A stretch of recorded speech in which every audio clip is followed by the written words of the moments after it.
Today, we have a very special video for you guys. We have a collection of 5 disturbing photo stories, and the first one you're going to hear is totally brand new.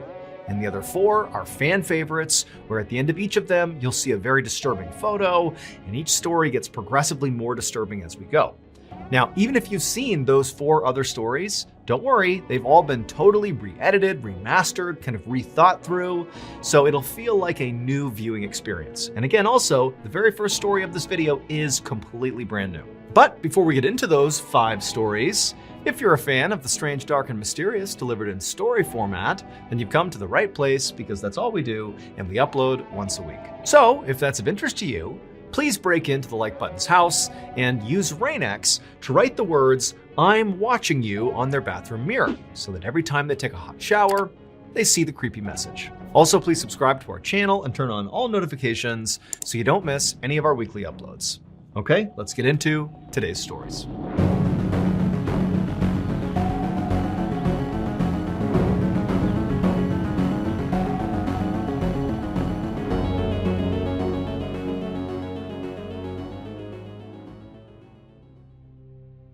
At 4:45 a.m. on Saturday, January 17th, 2015, a 27-year-old farmer named Caleb Whitby drove his pickup truck down a highway in southeastern Oregon. Caleb knew conditions for driving were not great. In fact, they were kind of awful. The road was icy, it was foggy out, the sun wasn't up, so it was pretty dark out. But he felt like he didn't really have a choice. He had to go pick up a shipment of cattle for his family's farm. After driving for another 10 minutes or so down this road, so it's just before 5 a.m. at this point, Caleb found himself right behind this big semi-truck who was going under the speed limit. And so Caleb's cruising along here, getting frustrated, and he's thinking about passing the truck. But when he kind of peeked around the side and looked up ahead of the truck, he saw there was a very sharp turn coming up, and he didn't really have enough runway to make the pass, at least not safely. And so Caleb just kind of throttled back and decided he would make the pass after making the turn. And so the semi-truck, which is right in front of Caleb, it ends up making this turn and gets out of sight of Caleb. And then a moment later, Caleb makes the same turn, and as soon as he does, he sees something that he couldn't have seen before. He's seeing it right now that sends a jolt of panic through his body, and reflexively, he jams on his brakes, he loses control of his truck, it starts to slide, and all Caleb can do is just brace and pray that he doesn't get killed. And then a second later, he heard a loud crunching sound, and then his truck stalled, and everything went quiet. But the silence was broken when suddenly there was another crunching sound, and at the same time, Caleb suddenly felt his lungs getting crushed together, and all the air was just pulled out of his body. Moments later, a different semi-truck driver was going down the same stretch of highway that Caleb had been, and he rounded that exact same turn, and when he did, he saw the same thing that had horrified Caleb and caused him to swerve out of control. Except this semi-truck driver, when he hit his brakes, he was able to basically maintain his truck, and he sort of gently hit the guardrail and, crashed, but it didn't cause any damage to him or really to his truck. And so after kind of composing himself, this semi-truck driver got out of the cabin and he looked out at this unbelievably horrific scene in front of him, and instinctively he knew if he goes forward and inspects this, he's just gonna see dead bodies, and he didn't know if he could even handle that. And so he's just standing there in utter shock when he hears this sound, and he knows this sound is something that he has to go investigate. And so even though he was terrified of, potentially seeing dead people, he walked towards the sound, and suddenly he saw where it was coming from. And he just couldn't believe what he was looking at. It would turn out when Caleb Whitby rounded that corner and then saw this horrible thing that caused him to crash, well, what he saw was a massive pileup of over 24 cars just completely blocking the road. And so he smashed on his brakes and he tried to stop himself, but ultimately he smashed into the semi-truck that just moments before he had been driving behind. The semi-truck had also crashed. And so Caleb has now crashed into the side of the semi, and everything's silent for a second. And then another semi-truck comes around the corner. Caleb can't go anywhere, and that semi-truck blasted into the back of Caleb's car. After that, the other semi-truck, the third semi-truck, if you will, rounds the corner, sees the pileup, hits the brakes, but this guy, he manages to crash into the guardrail, avoiding major injury and damage to his truck. And so he gets out of his truck, and he's surveying this horrific scene, and he hears a sound. And he follows that sound right into the crash, and eventually he finds it. And that sound was Caleb. Here is a picture that this driver took of Caleb, of what he found when he found Caleb. It's unbelievable. Somehow, when Caleb's truck was smashed from both directions, it created this perfect pocket of space just big enough for Caleb to fit inside of. And so despite being smashed together by two semi-trucks in this huge pileup, Caleb was basically unhurt. And so when this third semi-truck driver found Caleb, he actually was able to, after taking this photo, pull Caleb out of the wreckage, and minus a bruise and a couple of cuts on his face, Caleb actually was just fine and ultimately walked away. And in fact, after first responders showed up and cleared the wreck, it would turn out that incredibly, nobody was killed.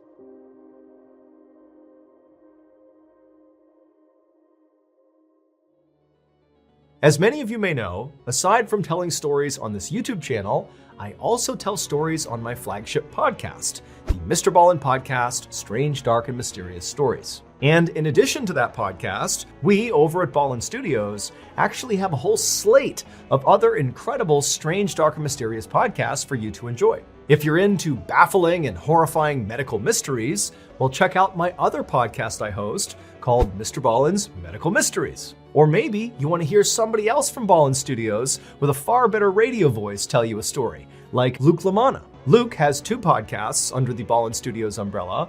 One is called Wartime Stories, which sort of mirrors what he does on YouTube, also called Wartime Stories. It's like the strange, dark, and mysterious meets the battlefield.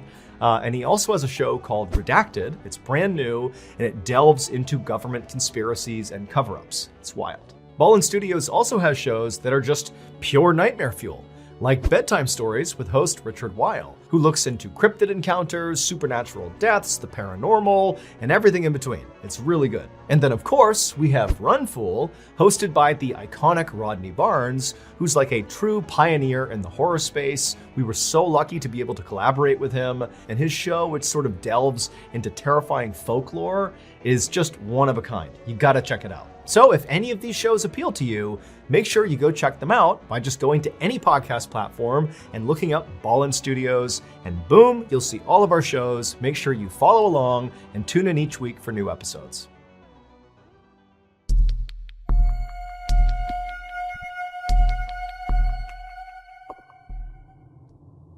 One of the most insane jobs in the world is being a saturation diver for an oil and gas company. These highly specialized divers go down to extreme depths to do construction and demolition on underwater structures. The extreme pressure on their bodies from being so deep will cause some of the mixed gas they breathe to get trapped inside of their body. Now, this is harmless while it's happening, so while they're down at depth, this doesn't matter. But when they ascend, they have to do what's called decompression stops, where they basically stop in the water column at certain depths and just wait and allow these trapped gases to naturally come out of their body. Now, if they skip these decompression stops and just rush to the surface, those trapped gases will not leave their body and they will expand inside of them, causing a condition called decompression sickness, or the bends, and it can be fatal. Now, these decompression stops get longer and longer the deeper you go. And in the case of saturation divers, they'll go as deep as 2,000 feet. And for reference, in order to safely ascend from 2,000 feet, it would take you about 33 hours. And so these oil and gas companies can't afford to have their divers taking 33 hours in between dives, and so they came up with a clever workaround. They built a pressurized chamber system on board ships and oil rigs where their divers would live in between their dives. And what this did was, by keeping their divers constantly under pressure, either literally underwater or in this system, the trapped gases inside of them didn't have a chance to expand, and so their divers couldn't get the bends. The divers would live inside of this incredibly cramped chamber for weeks at a time, getting transported to and from the seafloor inside of this small pressurized sphere that's called a dive bell that could detach from the chamber without totally depressurizing the whole system. At the end of these divers' multi-week shifts, they would do one long decompression stop inside of the chamber. And then when they were done, they'd step out of the chamber and they'd be fine again. In September of 2012, a 32-year-old saturation diver named Chris Lemons was on board a dive ship in the middle of the North Sea. He, along with 11 other divers, had just started a 4-week-long saturation shift. On the 12th of that month, Chris, along with 2 other divers named Dave and Duncan, were scheduled to perform routine maintenance on an oil platform 330 feet below the surface. The North Sea is notorious for terrible weather, but this day the weather was especially bad. and they considered not doing the dive, but ultimately they decided to do it anyways. As Chris, Dave, and Duncan put on their diving equipment and climbed from their living chamber through the tunnel into the dive bell, the captain of the ship navigated directly over this oil platform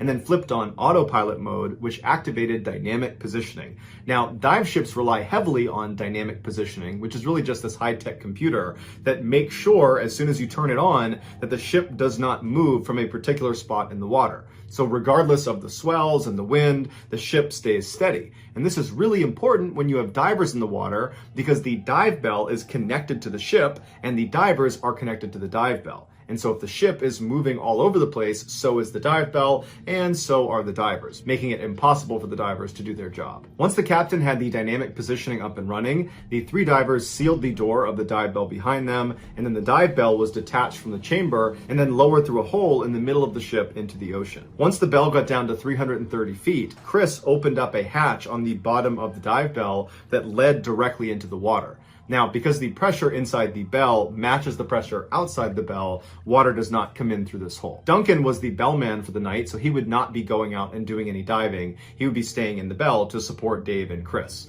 And so he helped them get their big helmets on and connected their umbilical to each of them. Sat divers, when they're outside of the bell, are completely reliant on their umbilical. It's this long stretch of tubes and wires that are connected directly to their suit and to their helmet, and it provides air as well as heat and electricity to their lights, and it provides radio communication up to the people on the boat. Once Chris and Dave were all set up, they slipped through the hole at the bottom of the bell, which brought them down to this little platform that was suspended right below the bell, and from there they leapt off all the way down to the sea floor. Now, sat divers will say that leap from that platform is both amazing and terrifying, because once you leave the bell, it's completely pitch black all around you, so there's no reference point of how fast you're going or even how close to the ground you are. And so it feels like you're just sinking into this endless abyss before you crash into the ground. Once Chris and Dave did hit the ground, they stood up and began walking, and they were directed by the radio in their helmet which direction they needed to go to reach this oil platform. The oil platform was 11 meters tall, and it looked like a sort of pyramid of these big steel pipes. They climbed up the side until they reached their respective working area, and then they settled in to do their job, which they expected to take about 6 hours. At first, everything was going to plan, but about an hour into the job, something went terribly wrong on the surface. The dynamic positioning computer failed. Now, the captain immediately saw it and just expected the backup computer to kick in and take over. But in a terrible turn of luck, the backup computer also failed. And so very quickly, this huge dive ship began drifting in the rough seas, dragging with it the dive bell and the divers 330 feet below. While the captain struggled to try to fix the system and get it back online and get the ship back on station, another crew member hopped on the radio and called down to Dave and Chris, who were outside of the dive bell, and told them to abandon the structure and get back in the bell ASAP. And Chris and Dave could tell from the urgency in this person's voice that this was no drill, this was serious. Chris and Dave were both positioned on the south side of the structure about halfway up, and their umbilicals were running straight up the structure and then northward because the ship was drifting northward. So neither Chris nor Dave could go around the structure. They needed to go straight up before being able to climb their umbilicals back up to the bell. And so both men began climbing, but they could feel the tension on their umbilical was getting tighter and tighter, and Dave managed to get all the way to the top, and he cleared the lip, and as soon as he was on top, he started getting pulled away from the structure. And he looked to see if Chris was also getting pulled, and all he saw was Chris's umbilical, impossibly stretched, still draped over the south side, and he could not see Chris. And that's when Dave, Duncan, and all the people on the surface heard Chris come over the radio frantically saying he was stuck on the underwater structure. His umbilical had gotten wrapped around one of the pylons. And so through the radio, Chris asked Duncan to give him more slack. But Duncan said, "There is no more slack. We are completely tight here. You have to get it free." And Chris would say, "I can't unfree it. It keeps getting tighter and tighter. I can't get it off the pylon." And so Dave jumped down onto the platform and tried to pull himself over to Chris, but his own umbilical was getting pulled towards the dive bell, and so he could not help Chris. And so Dave knew he couldn't do anything, so he turned and began crawling up his umbilical towards the dive bell, and as he's climbing, he hears behind him this extremely loud explosion. It sounded like a shotgun going off. and what it was Chris's umbilical snapping under the tension. As soon as the umbilical snapped, it sent Chris flying backwards off the structure, falling towards the ocean floor. Without his umbilical, he wouldn't have had light, he wouldn't have had a radio to talk to anybody up on the boat, he wouldn't have had heat, and the water was just barely above freezing, and so he would have been very cold very fast, and he would not have had an air supply. Although he would have had 2 backup canisters on his back that would automatically turn on. However, they only gave him 5 or maybe 6 minutes of air. And so when Chris hit the ocean floor, it would have been eerily quiet and totally, completely pitch black. He stood up at some point and looked around him and didn't see anything, but knew he had to get back to the underwater structure. It was his only chance of anybody finding him again. And so he had to make the impossible decision of just choosing a direction and blindly walking, not having any idea what you're walking towards. Choose wrong and you might walk over a cliff. But at some point, Chris made up his mind and just began walking in a single direction, and miraculously, he walked into the underwater structure. He climbed up the side until he got to the top, which was a flat metal grate, and there he looked around and saw there was no dive bell, there was no sign of anything. It was just him. He was completely all alone. And he must have known at this point that he was running out of air. He probably had maybe 1 or 2 minutes left. And so he would have been acutely aware that even if they're looking for him, they're not going to find him in time. He's going to die. And at some point, breathing would have become extremely difficult until there was no more air, and then he would have passed out and keeled over. Back on the surface, the captain was desperately trying to use manual controls to pilot the ship back over where Chris was, but because of how rough the seas were, it was proving to be nearly impossible. As the captain struggled, other members of the crew launched a remote-controlled vehicle into the water to at least go down and try to find Chris. And so they decided they would just pilot straight to the underwater structure and begin looking around that area. And so for a few anxious minutes, the crew on board the ship watched the camera, which was the live feed coming from this underwater vehicle, as it went through totally dark water. And then at some point on the screen, the structure just appeared, and the vehicle, as it went up towards the top, it got a look at the very top of the structure. And on the screen, they saw Chris lying on his side, totally motionless. At this point, he had been without air for at least 20 minutes. In a last-ditch effort, the captain decided to completely power off the ship and its computer and just do a hard reset, something that you would never do, especially in rough seas, because if it doesn't come back on again, you are dead in the water. But when they turned it back on again, the ship came on and the computer system came back online, including the dynamic positioning computer. And so the captain immediately threw it on autopilot and the ship navigated right over where Chris's last position was. After Chris's umbilical had broken, Dave had managed to climb back up to the bell, and he was just standing underneath that platform right beneath it. And so when the ship got right back over Chris's position, Dave leapt off the platform, got to the seafloor, climbed up the structure, grabbed hold of Chris's body, and hauled him back up into the bell. Once Chris's body was inside the bell, Duncan, the bellman, removed Chris's helmet, and he saw that his face was blue and he was totally lifeless. But Duncan immediately just gave him mouth-to-mouth resuscitation. And after giving him 2 big breaths, Chris came back to life. He started gagging and coughing, and he's looking around wide-eyed, and Duncan and Dave are looking at him like, you gotta be kidding me, you're supposed to be dead. And after about 30 seconds, the color in Chris's face had totally come back, and he was looking at Duncan and Dave and asked them, what happened? And Duncan and Dave didn't have an answer for him. And so instead, all 3 men just started laughing and hugging. They could not believe it. Once Chris was brought back up to the ship, the dive medic looked at him and concluded that nothing was wrong with him. He was perfectly fine, despite the fact he had been without an air supply for over 30 minutes. And 3 weeks after the incident, Chris was back down saturation diving again. Today, scientists don't know how Chris survived. The leading theory is that it was just so cold, it slowed his heart and his brain down, and that somehow kept him alive. But the reality is, his survival is a total mystery. Here is what the crew saw when their remote-controlled vehicle found Chris lying on top of that platform.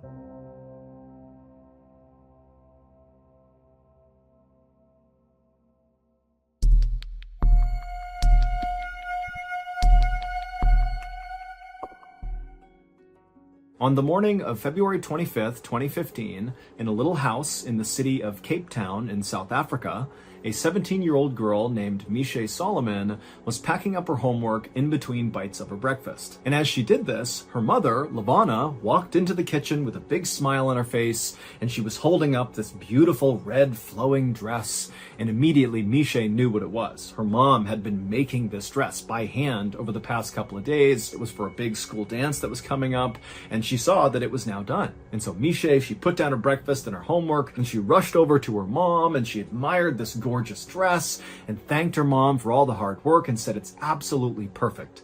And then from somewhere behind Misha, her father, who was still sitting at the table, kind of grunted out, "Hey, isn't that dress a little bit revealing?" And Misha and her mom kind of just rolled their eyes because they knew Misha's dad just loved his daughter and was very, very protective of her. And so basically anything she wore that wasn't full coverage was too revealing. And so Misha, after rolling her eyes, walked over to her dad. She gave him a big hug and a kiss, and she said, "Dad, don't worry about it. It's just fine." And so after that, Misha went back to her breakfast. She finished eating, she packed up her stuff, and then she gave her mom and her dad another hug and a kiss and said goodbye. And then she headed out the front door out to the road where her aunt was waiting in her car. As Misha's aunt drove her to school, like she did almost every single morning, Misha began to notice her aunt was acting kind of strange and constantly looking behind her and looking in her rearview mirror. And finally, Misha said to her aunt, "What's going on? What are you looking at back there?" And Misha's aunt would say, "I know this sounds crazy, but I'm pretty sure there's a white car that's following me. And in fact, over the past couple of days, I've seen what I think is this same white car following us anytime I'm driving you to school." And so Misha just turned around in her seat and looked out the back window, and she saw there were dozens of white cars on the road, so it was pretty difficult to tell which one her aunt was talking about. But as she's looking, none of the cars seemed suspicious. And so Misha turned back around and told her aunt, "I think you're just being paranoid. Nobody's following us. There's no reason to follow us." A few minutes later, Misha's aunt pulled up alongside the front of the school, and Misha said goodbye to her aunt. She thanked her, she hopped outside, and she rushed into the school. And then Misha made her way up to the hallway where her first class was, and as she was walking down the hallway, her best friend, Cassidy Nurse, was walking up the hallway in her direction. And so right away, Misha sees Cassidy, and she waves and smiles and begins walking towards her. But Cassidy gave Misha this kind of weird, lukewarm smile, and then quickly looked away from Misha, and then Cassidy turned and bolted into the nearest classroom. And so Misha just came to a stop and just looked at the doorway where her best friend has disappeared, and she starts thinking to herself, what's going on? Why did she do that? That was so cold. And then Misha began to think about the fact that actually, over the past couple of days, Cassidy had been acting really strange. It was like she was trying to avoid Misha, but Misha had no idea why. It wasn't like they were fighting. Normally, Misha and Cassidy were totally inseparable. They had met earlier that school year, and even though they were actually kind of far apart in age, Cassidy was in 8th grade and Misha was in 12th grade, it was like it didn't matter. It was like right away when they met each other, they had this special bond where they just had to be around each other all the time. They shared everything with each other. And certainly anytime they saw each other in the hallway, they would stop to chat or even go into a nearby bathroom and do each other's hair and makeup and share any gossip they had recently heard. So for Cassidy to act like this was just totally uncharacteristic, and it really upset Misha. But just then, the bell rang in the school, so Misha knew at this point she was now late for her class, and so she had to forget about whatever was going on with Cassidy, and Misha just hustled down the hallway and went into her classroom. And so Misha, she takes her seat at her desk, she puts her stuff down, and she's getting ready to listen to the teacher, when suddenly the principal comes in without even knocking, and without even saying anything to Misha's teacher, the principal walks right up to Misha and says, "I need you to come with me." And right away, Misha's classmates, all who saw this, they begin oohing and awing as if Misha is in huge trouble.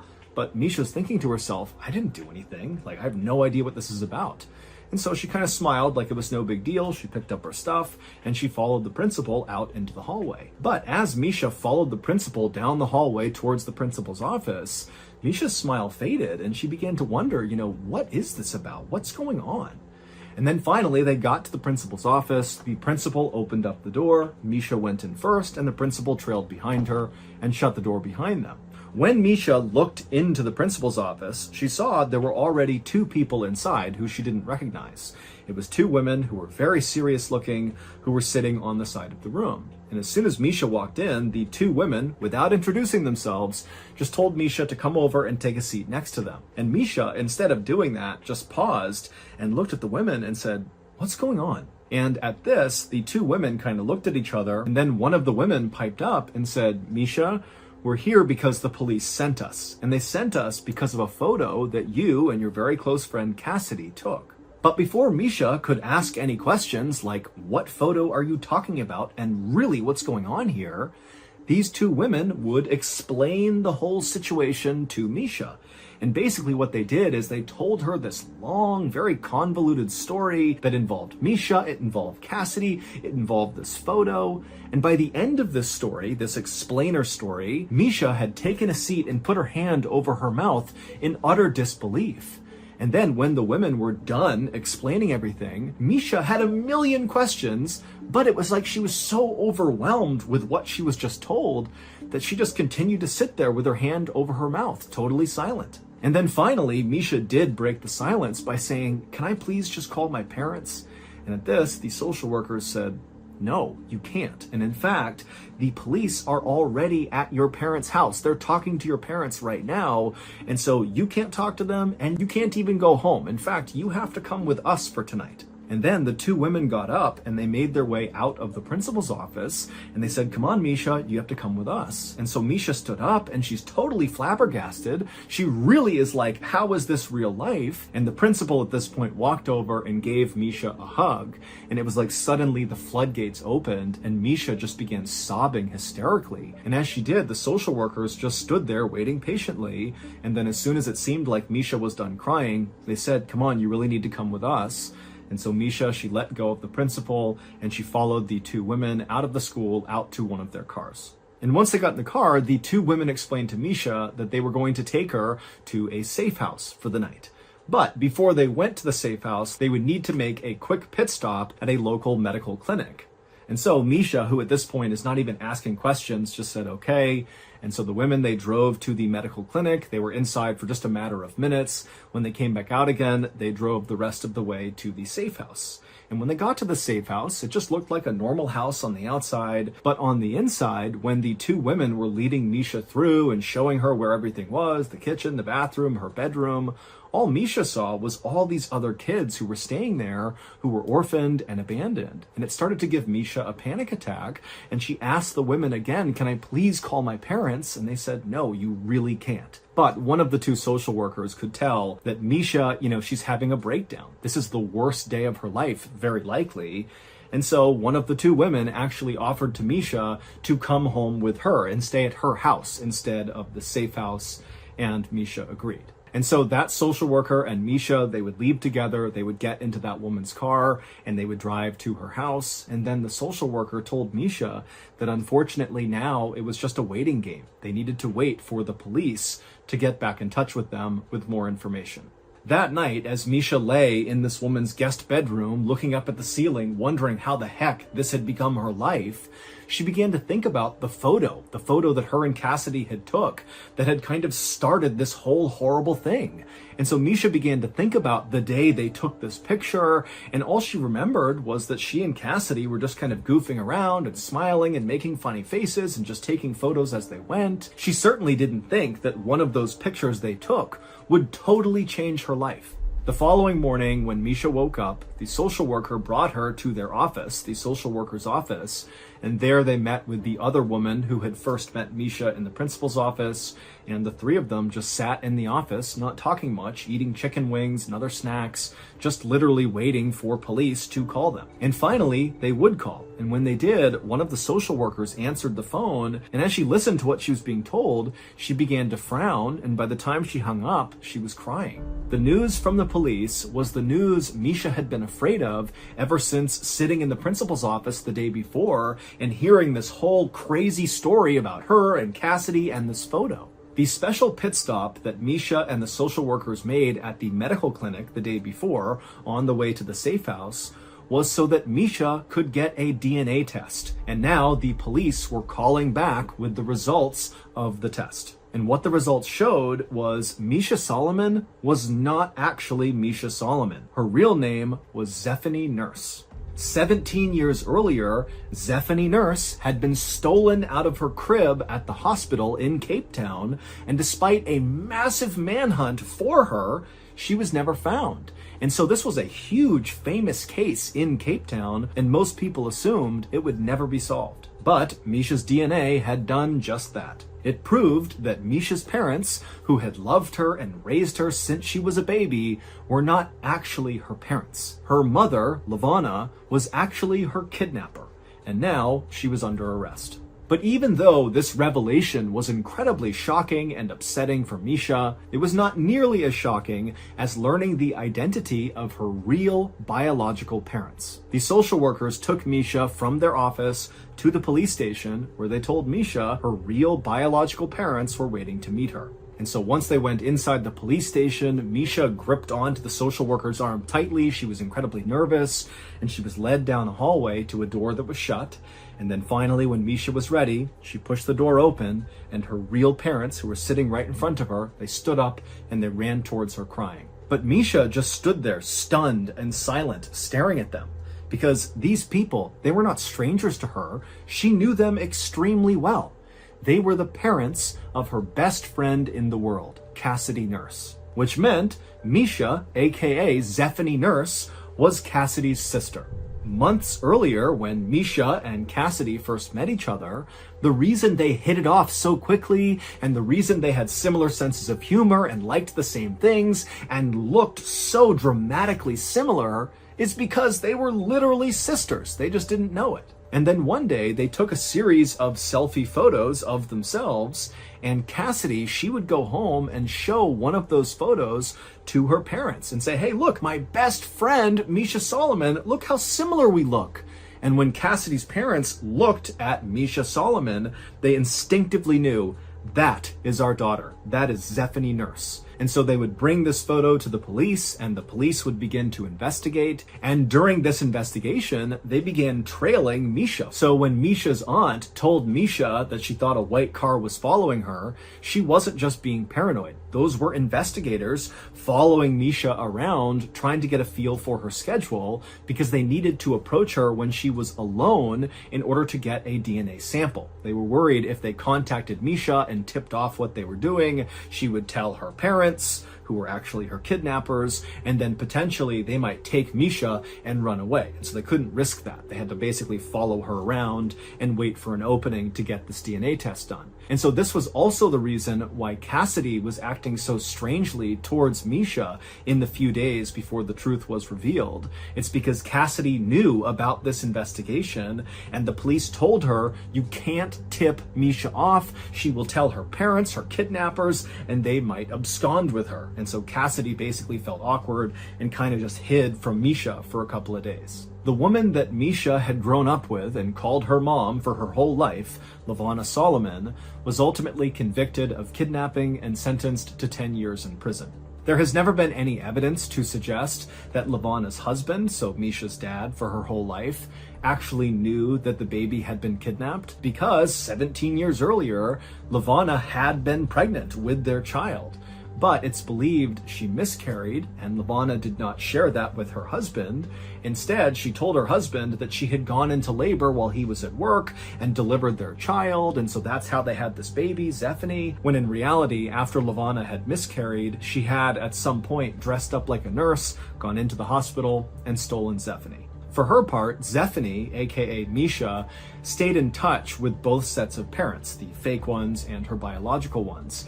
And she would say that, she still loves the parents who kidnapped her because they raised her and they treated her well. And in fact, Zephany would actually wear that beautiful flowing red dress that Lavana had stitched for her to her high school dance well after the news came out about who Lavana was. Misha also decided that she would just keep the name Misha because that was what she was used to, instead of going back to her baby name, Zephany.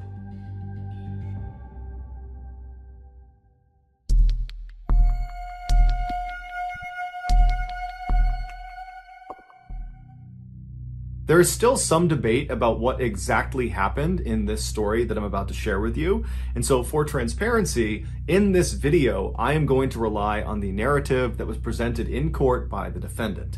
And so with that in mind, here we go. On the afternoon of December 3rd, 2012, a freelance photographer working for the New York Post newspaper named Umar Abbasi was walking down the stairs of the 49th Street subway station in New York City. This very busy station is located only a few blocks away from the very famous Times Square. And so after Umar made his way down to this underground subway station, he walked over to one of the big automated kiosks that looks like an ATM, and he purchased a subway ticket. And then with his ticket, he walked over to the turnstiles. He slid his ticket through the slot, pushed past the turnstiles, and was now standing out on the actual train platform. And from where Umar was standing, this platform basically was like a huge sidewalk that stretched all the way to his right a couple hundred feet and all the way to his left a couple hundred feet. And in front of this platform were the actual tracks down below, because the train, when it came out of the tunnel, it would actually come right up alongside this platform with almost no clearance between the platform and the train. As such, the leading edge of the platform, basically the lip of the train platform that's closest to the train tracks, has this big yellow line painted all across it to keep commuters from standing too close to the edge, because if the train came through, they could actually get hit by the train. And so as Umar is standing on this platform and he's looking left and right, it's totally crowded with people, and they're all kind of tucked back against the wall away from this yellow line. And so Umar decides he's going to turn right and wait at the right end of the platform, just because he saw down at the far end there appeared to be a gap in people, and he figured he could stand right there. And so Umar begins navigating past all of these people on the right side of the platform, and for the most part, everyone he is passing either has their head buried in their phone, or they're listening to music, or both. Because the thing about riding trains, especially trains in busy cities,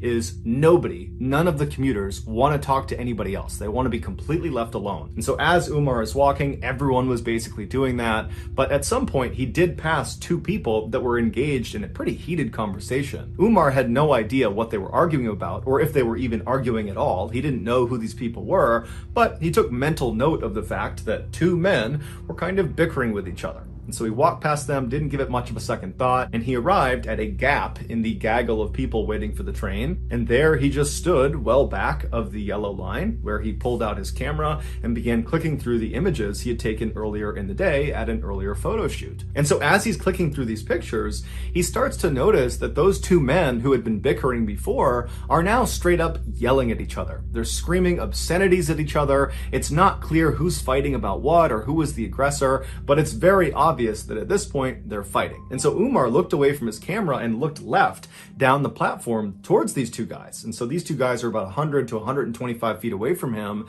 And all the people that were standing in the vicinity of these two men are beginning to migrate away from them. They just don't want anything to do with them. Because the thing about being in subways, especially in cities like New York, is there's lots of people that go down into these train stations that are inebriated or mentally unstable. And so very strange and bad behavior is just kind of a normal thing, and people tend to just kind of ignore it. And so that's what's happening. People are kind of walking away from these two fighting men, doing their best to pretend it's not happening. And so Umar spent a couple more seconds staring down the platform at these two men, but eventually just shrugged and thought, you know what, whatever problems they have, they're not mine. And so Umar went back to his camera and continued to click through his pictures, when all of a sudden he hears a scream coming from the left side of the platform.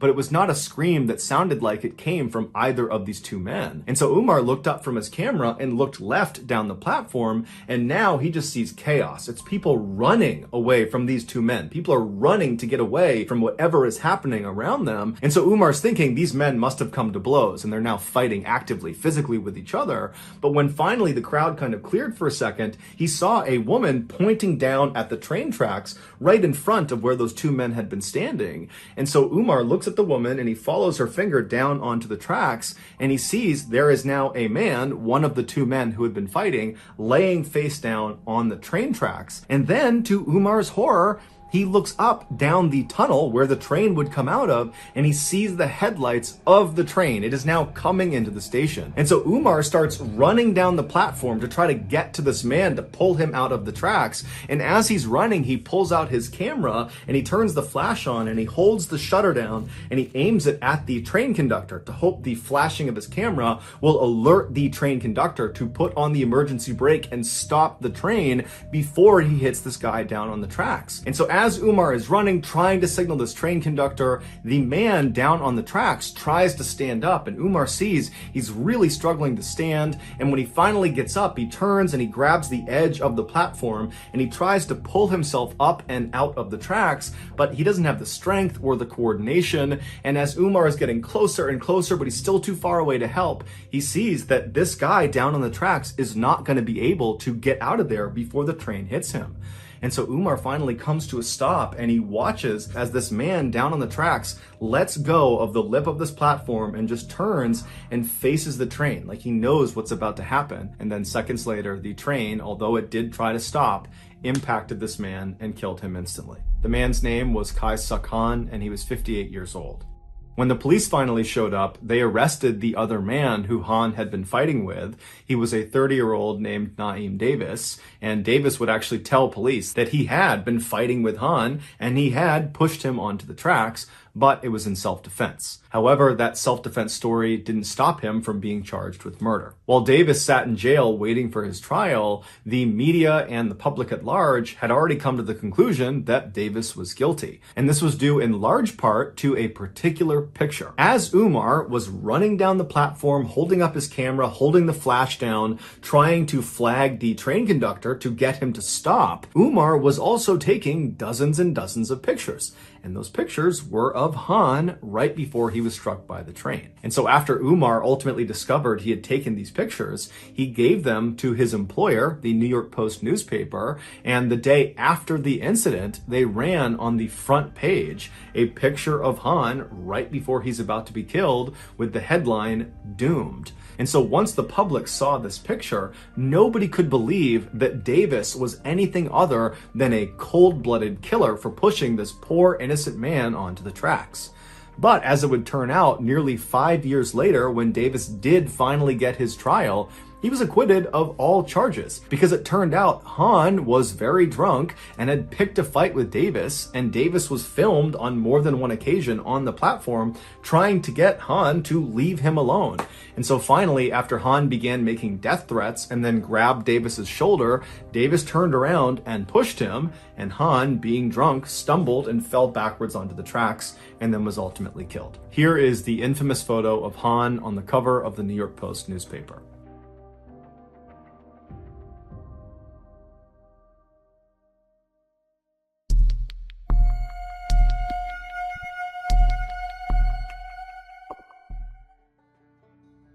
On January 30th, 1925, a 37-year-old man named Floyd Collins walked through this huge forest in central Kentucky inside of a national park. As he walked along, his boots splashed in the melting snow and mud on the ground, and above him, all he heard was the sound of water dripping down amongst the leaves. It was warmer than it had been in several days, and so that was why Floyd was out here. He was trying to take advantage of the nice weather. And so after walking for a while on this muddy, slushy trail, the trees around Floyd began to thin out, and then eventually he reached the edge of the tree line, and in front of him was this huge clearing. Now, in this clearing, the trail he was on continued straight ahead, but it came to a stop in front of this huge cavern-like opening in the side of a hill. And so without hesitation, Floyd stepped out of the trees into the sunlight, and he walked the rest of the trail right up to the opening of this cavern, and he stopped and just stared and smiled. This cavern-like space on the side of this hill was the entrance to a cave known as Sand Cave. And Floyd had spent the last week coming out to Sand Cave and exploring the different tunnels, but today his plan was to go as deep and as far inside of this cave as he possibly could. Caves were a huge tourist attraction in this region, and Floyd was a very experienced caver who had been caving since he was 6 years old, and he knew that most of Sand Cave had not been explored. And so if he could go in there and explore all the different parts of the cave and map it all out and make sure it was safe, it was sure to be a huge moneymaker. He could bring people here and lead them on guided tours. So Floyd left the muddy path he had been walking on and stepped foot inside of this grand entrance to Sand Cave. It's basically this 250-foot wide cathedral-like space inside of this hill with ceilings high enough you could stand, but it's totally dark in there. And despite being this big open space, it very quickly funnels to this one kind of tunnel that goes straight down and connects to all these offshoot underground passageways, many of which have never been explored before. And so, as Floyd walked across this big open entryway, he lit his oil lamp and then began mentally preparing himself for what he was about to do, which was going to be very claustrophobia-inducing, even for a very experienced caver. And so Floyd reached the back of this huge entryway, and he reached this tunnel that would connect to the rest of the cave,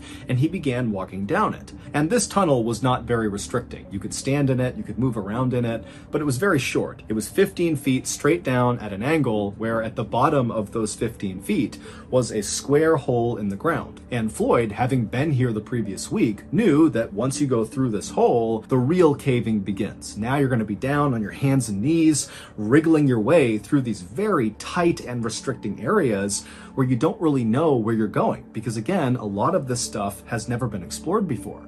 But this is why Floyd loved caving. He loved the adventure and the risk of doing things like this. And so Floyd got to this hole, he put his oil lamp down on the ground, he casually lowered himself feet first into this hole, which dropped down several feet, and then once he was on firm ground, he reached up, grabbed his oil lamp, and pulled it into the hole with him. Once he was inside of this lower level space, he crouched down and looked around, and off to his right was a tunnel that he could crawl through that seemed to lead to a series of other tunnels. And so he puts his lamp in front of him, he gets down, and he begins crawling through this tunnel. And after a little while, he reaches this kind of fork in the road where he had several options of very narrow tunnels to choose from. Now, the previous week, Floyd had gone down several of these tunnels and mapped out where they went, but there was one tunnel in particular at this fork that was very narrow. It was likely the most narrow of all the tunnels, but from where he had seen the last week, it looked like it went pretty far without obstruction.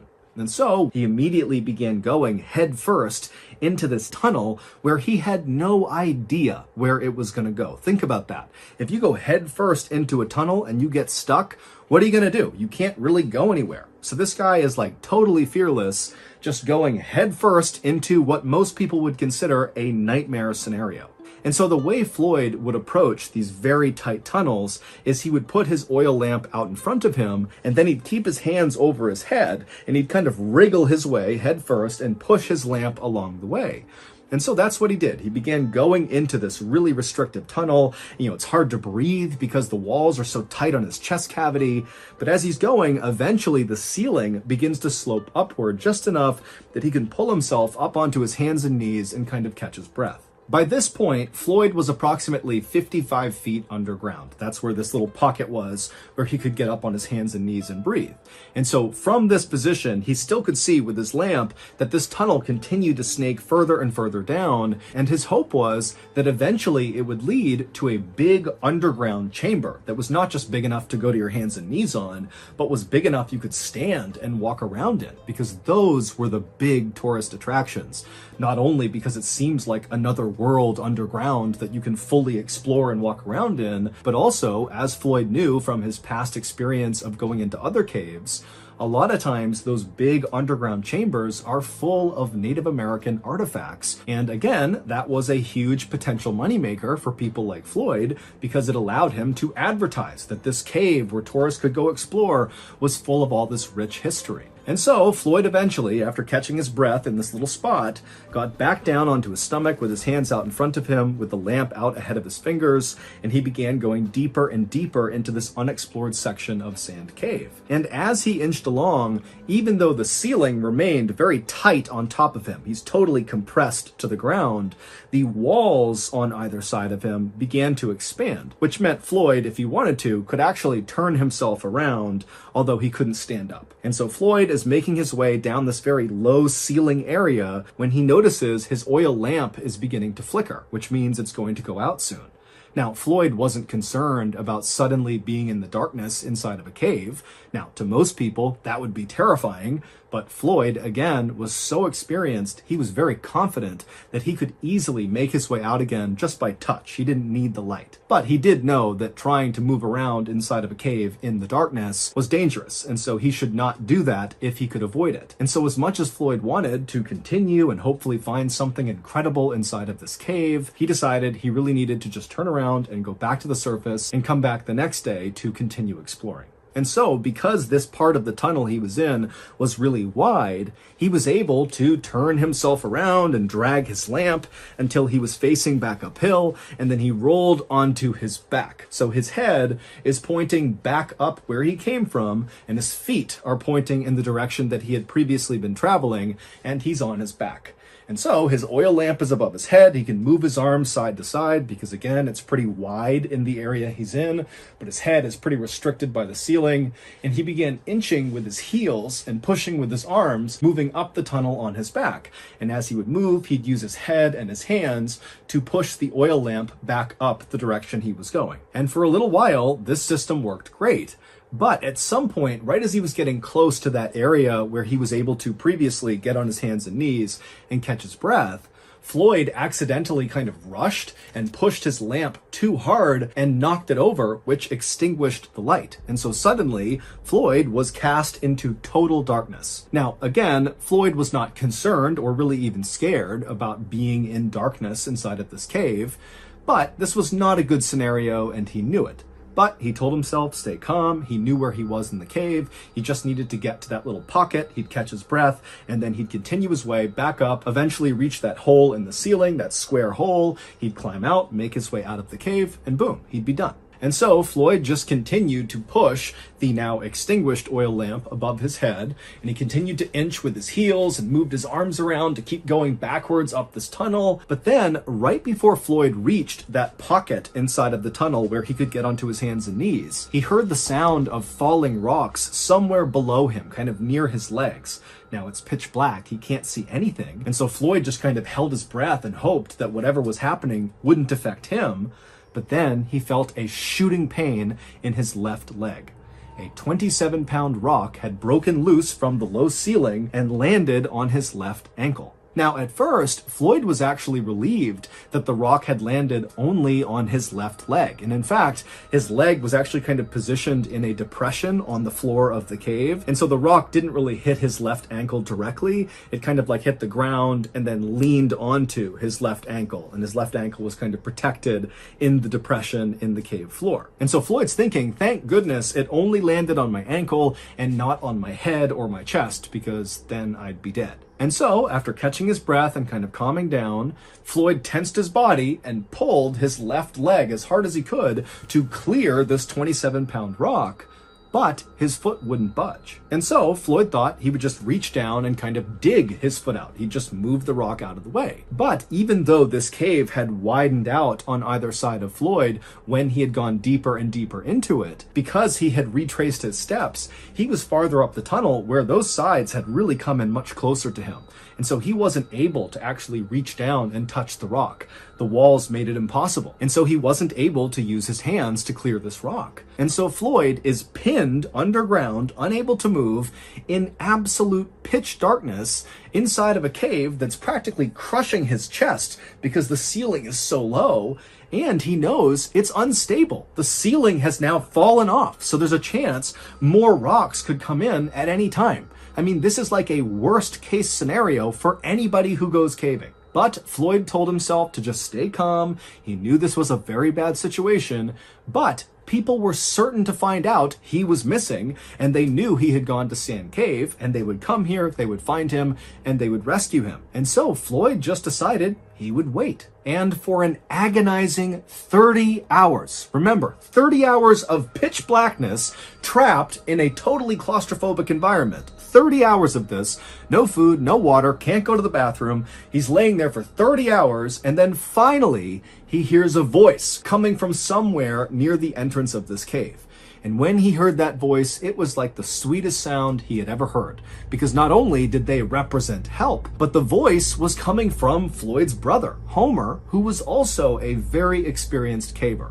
And so Floyd's thinking, thank goodness, I'm saved. And so Homer was able to navigate from the entrance down all the way to the tunnel that Floyd was in. And Homer got to that spot in the tunnel where Floyd had gone to his hands and knees, that pocket there. So Homer's in that pocket, and he can see Floyd is only a few feet away from him. He can see Floyd's head right there. And so Homer, who had a lamp, he shines the light on Floyd, and the two brothers don't waste any time with small talk. Instead, Homer, who had his oil lamp, had set it up right next to them, and he began feeding Floyd sausage sandwiches and giving him sips of water. And then Homer would tell Floyd that he just did not have the equipment to help Floyd get out right now, but Homer was going to go back to the surface, get men, get supplies, and then come back and save Floyd. And so Floyd is very thankful, he's very relieved, he says goodbye to Homer, and Homer turns and makes his way back up to the surface. 15 hours later, Homer would return by himself, and so at this point, Floyd has been trapped for 45 hours. And so Floyd, he's laying there kind of in and out of consciousness,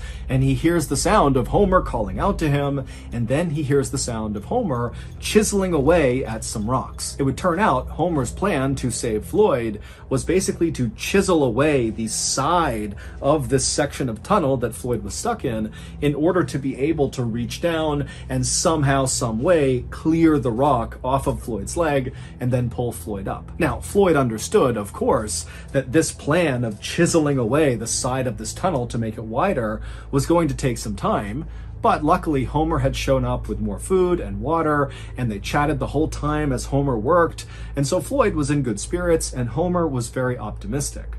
But after 8 hours of Homer slowly chiseling his way, widening this tunnel, he hadn't made much progress, and he was totally exhausted. I mean, you gotta remember that the angle he was working at was horrible. He was basically crouched down on his hands and knees, chipping away at this rock. And so after those 8 hours, Homer would leave Floyd and go back home and sleep and eat and drink and kind of recover. But he told Floyd, don't worry, tomorrow more men will be here to help chisel away this tunnel and get Floyd out of there. But over the course of the next 50 hours, Floyd remained trapped inside of this tunnel with the rock pinning his leg, and despite Homer and several other men getting down there and very diligently chipping away at this tunnel, it just was not happening very quickly. And so over the course of those 50 hours, Floyd began going in and out of consciousness, and he began not being able to differentiate between what was real and what was not. At one point, he would say that he believed the cave had kind of opened up and these angels riding golden chariots with flaming wheels had come in to save him. And as they were lifting him out of the cave, he smelled food and coffee. And then suddenly his hallucination cleared and he realized he was trapped in the darkness all alone, still in this cave. And it was like it destroyed his morale. And so Floyd is really starting to go downhill, and the rescuers are realizing they need to do something, and they need to do something now. But at the 130-hour mark, things got even worse for Floyd. As he was laying there in the tunnel, this was sometime in the middle of the night, and so no rescuers were actively down there trying to chisel their way down to him. He was laying there and he was listening to the sound of the running water somewhere outside the cave, and that sound was kind of amplified down to him. And then all of a sudden he heard the sound of falling rocks somewhere up above, and then when those rocks stopped and it went silent again, he could not hear the sound of the running water. It was very muffled.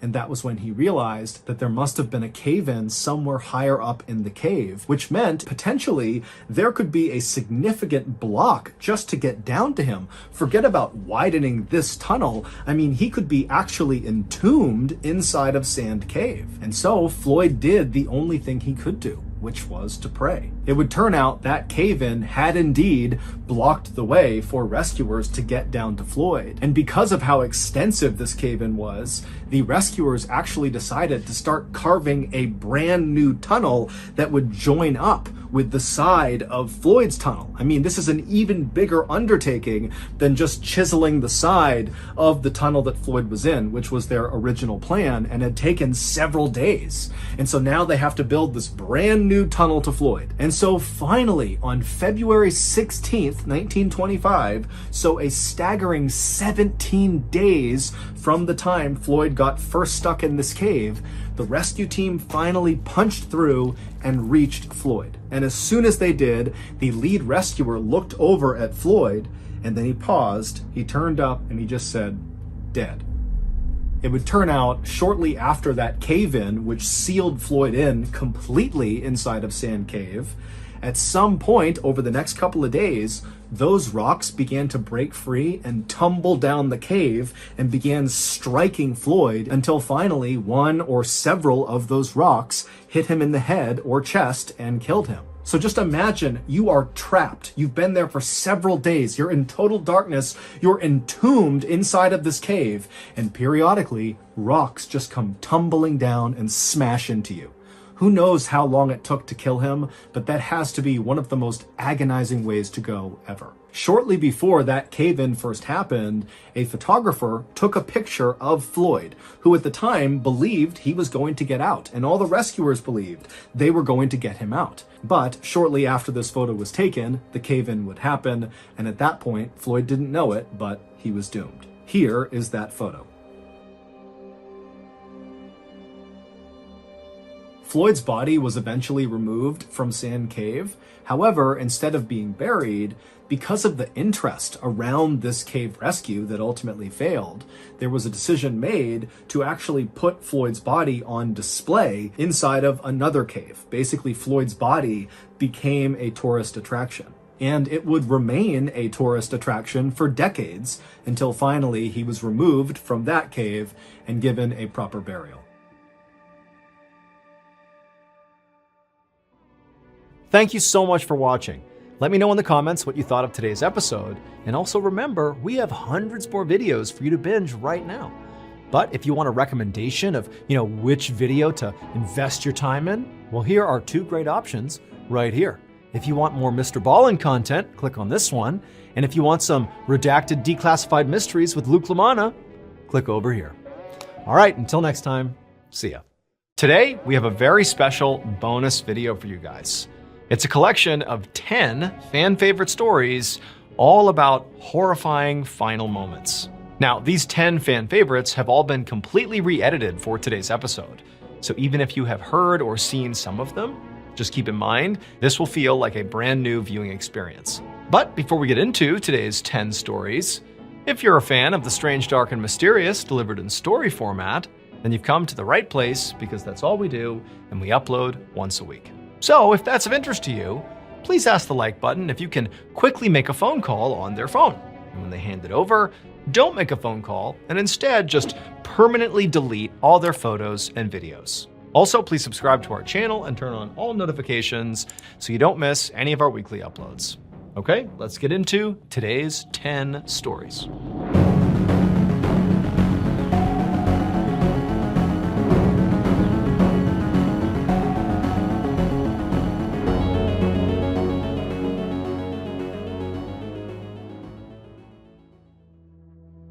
Mount Fuji is the highest mountain in Japan, rising up to 3,776 meters, and it's actually a volcano. It's dormant. The last time it erupted was in 1707, but geologists still classify it as active. Tourists are allowed to climb Mount Fuji, but only between July and September, because in the winter months, the mountain gets completely treacherous. There's snow and ice, and the wind picks up. It's very, very dangerous, so it's off limits. Now, thrill seekers, if they really wanted to, they could climb Mount Fuji in the winter, because there isn't a security guard posted up at the bottom of Mount Fuji checking people in and out. It's on you. If you want to climb it when it's off limits, well, then you're climbing at your own risk, because basically it's a terrible idea. But if you have the right equipment and you have all the right training, it is doable. One thrill seeker, a 47-year-old named Tetsu, decided he wanted to hike Mount Fuji in the winter of 2019. He wanted to live stream his entire journey to the summit. Now, Tetsu might have been a thrill seeker, but he certainly wasn't a mountain climber. He did not have the experience, nor did he have any of the equipment necessary for a climb up Mount Fuji in the winter. Wearing only street clothes and carrying nothing more than climbing poles and his smartphone, he turned on his live stream and he began hiking up the Shubashiri Trail. Viewers began tuning in as Tetsu happily made his way up this ash-covered trail, and then the ash turned into light snow, and then light snow turned into really heavy snow and ice and wind, and then Tetsu began complaining about how cold he was and how he couldn't feel his hands, and his viewers are egging him on to, keep going, keep pushing through it, and probably because of the pressure he felt from his viewers, he kept going when really this would have been the moment to turn around. When you're realizing that you don't have the right equipment and it's getting really cold and you're probably not even halfway up, that's the time to turn around, but he didn't. He pressed on. As he moved up the mountain, the path he was on continued to narrow and become increasingly more covered in ice, and the guard fence that straddled the side of this path was getting to the place where it comes to a stop, signaling the most dangerous section of the hike, which is the last leg up to the summit. He gets to that point where the fence comes to an end, and now he's on this narrow stretch where the wind is just whipping across and it's all ice, and he's trying to walk across the ice with this totally inappropriate footwear. He should have had on at least crampons, the metal spikes that go on the bottom of your shoe to grip ice. He just had tennis shoes on, and so he's slipping and sliding as he's walking up this icy trail, and then he finally staggers and falls, but he catches himself. And you can hear him laughing on the live stream, joking with his audience how dangerous and slippery it is, and his viewers begin to change their tone a little bit, and they're like, hey, you might want to consider turning around now, but Tetsu is totally focused on getting to the top. So he stands back up and he continues to kind of shuffle his way towards the summit on this stretch of ice. He finally gets right up below the summit to where on his live stream you can actually see the top of Mount Fuji. And you can tell that his footwear at this point is basically not able to handle how slick it is. He's basically constantly stumbling. And you can see he notices a little stretch of small rocks that seem to almost make stepping stones up to the summit. And he begins walking over very carefully on the ice to try to use these rocks to get himself up to the top. And right as he's trying to step for one of these rocks, he loses his balance, and on camera he says, "Wait, I'm slipping!" And then he falls and begins rocketing down the side of this mountain. Now, when you fall on a steep mountain, you have one, maybe two chances to self-arrest. So, for example, if you had an ice pick and you were like Tetsu and you start falling, you would want to roll over and dig the head of that ice pick into the ground and basically anchor your knees and elbows and drive everything you can into the snow to stop yourself from falling.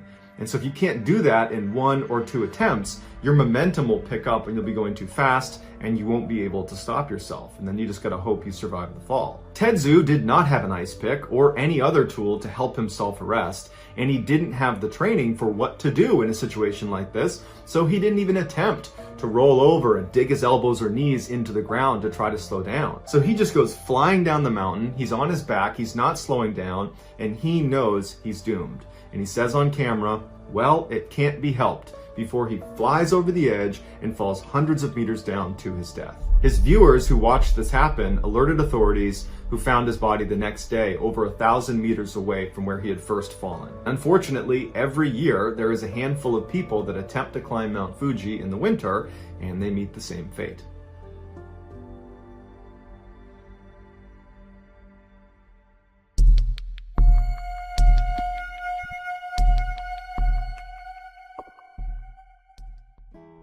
In 1962, Chileno Sanchez was born into a poor family in the Mexican state of Sinaloa. When he was just 15 years old, one of his sisters was assaulted by a very rich and powerful man in their town, and so he never got punished for it. 2 years later, when Chileno was 17, he saw this man at a party, and he walked up to him and shot him in the head, killing him instantly. After the murder, Chileno fled to Tijuana before ultimately crossing the US border into Los Angeles, where he stayed with his aunt. He worked odd jobs like picking vegetables and selling cars before he ultimately went into business with his brother, who was back in Mexico, and he worked with him to smuggle Mexicans into the US. But that operation stopped in 1984 when his brother was murdered in Tijuana. To commemorate his brother, Chelino, who always loved music, wrote a song about him, and he formatted the song in the typical Mexican ballad style called corrido, but his lyrics were graphic and gritty, something nobody else did when they wrote a corrido. Chelino spoke honestly and openly not only about how his brother was killed, but also the struggles of living around drug trafficking and violence in Mexico. Shortly after writing the song, Chelino wound up in jail in Tijuana, Mexico, and while he was there, he would sing the song he wrote about his brother, and other inmates heard it and loved it. They had never heard a corrido sung like that.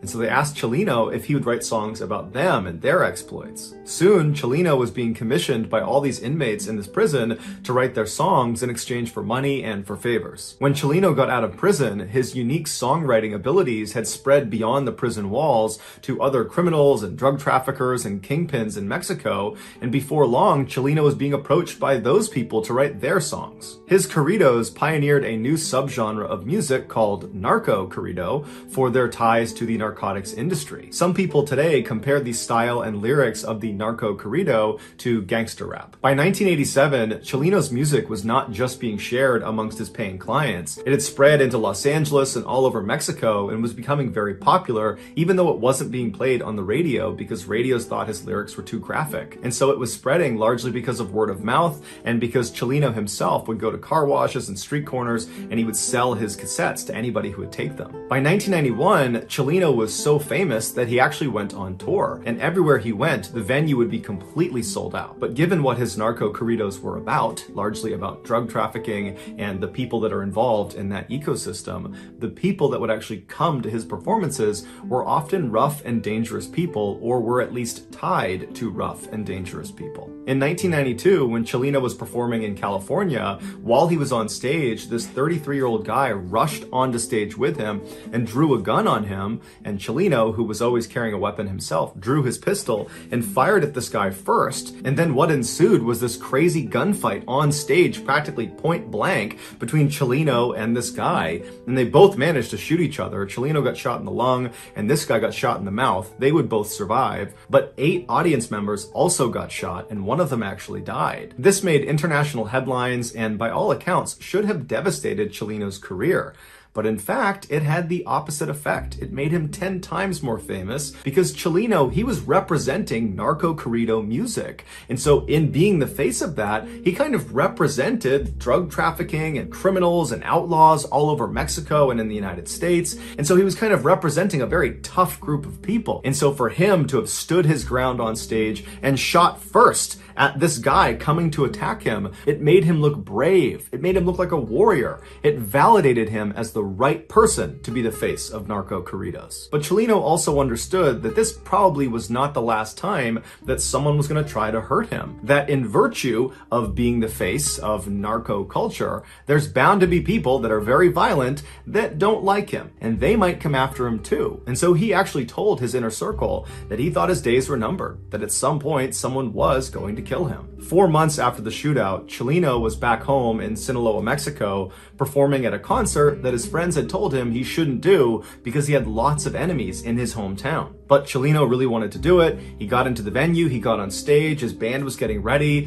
thousands of people were coming into the audience, and before the show started, somebody handed him a note. And so Chelino takes the note, he's smiling, he's kind of looking around at the crowd, and then he looks down at the note and he reads it, and right away his expression completely changes. He looks distressed, he rubs his brow, he frowns, he kind of looks up at the crowd like he's looking for someone, and then he just goes blank in the face, and he's looking out like he's looking past the crowd. And it's this long period of time where he's just blank staring into the audience. And then all of a sudden he just snaps out of it, takes the note, puts it in his pocket, picks up the microphone, and proceeds to give one of his best live performances to date. After the concert was over, Chelino made a special effort to say bye to everybody in his band, and he said bye to some people in the crowd, and then finally, after this kind of long drawn out goodbye, he walked out the back door. Shortly after, he was kidnapped, tied up, and then shot in the back of the head, execution style. It would turn out that note he received on stage was from his killers, who we don't don't know exactly who they are still to this day, but the note said, after this performance, we're going to kill you. And so that was the reason Cellino was so distressed,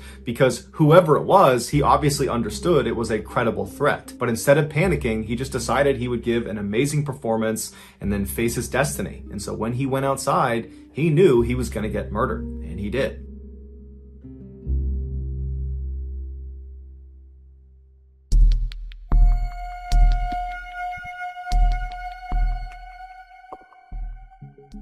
On September 25th, 1978, a Pacific Southwest Airlines Boeing 727 jet airliner entered San Diego airspace. Like all PSA aircraft, Flight 182 had a whimsical black button nose and smiley face painted underneath the cockpit. These so-called grinning birds were synonymous with the company's self-promoting ad campaign about them being the world's friendliest airline. But the airline was often criticized for being too friendly with their super low airfares, their kind of comic banter that the captains would employ through the intercom to passengers, and their female flight attendants who wore miniskirts and were instructed to make nice with the male passengers. Because the weather was clear, air traffic control directed Captain McFerrin and First Officer Fox to switch from instrument flight rules to visual flight rules procedures and to begin their final descent. Visual flight rules refers to pilots using their eyes to guide the plane. It's done when they're flying low, the weather's clear, and they can see the ground. At 8:59 a.m. that morning, as PSA Flight 182 descended down to 4,000 feet,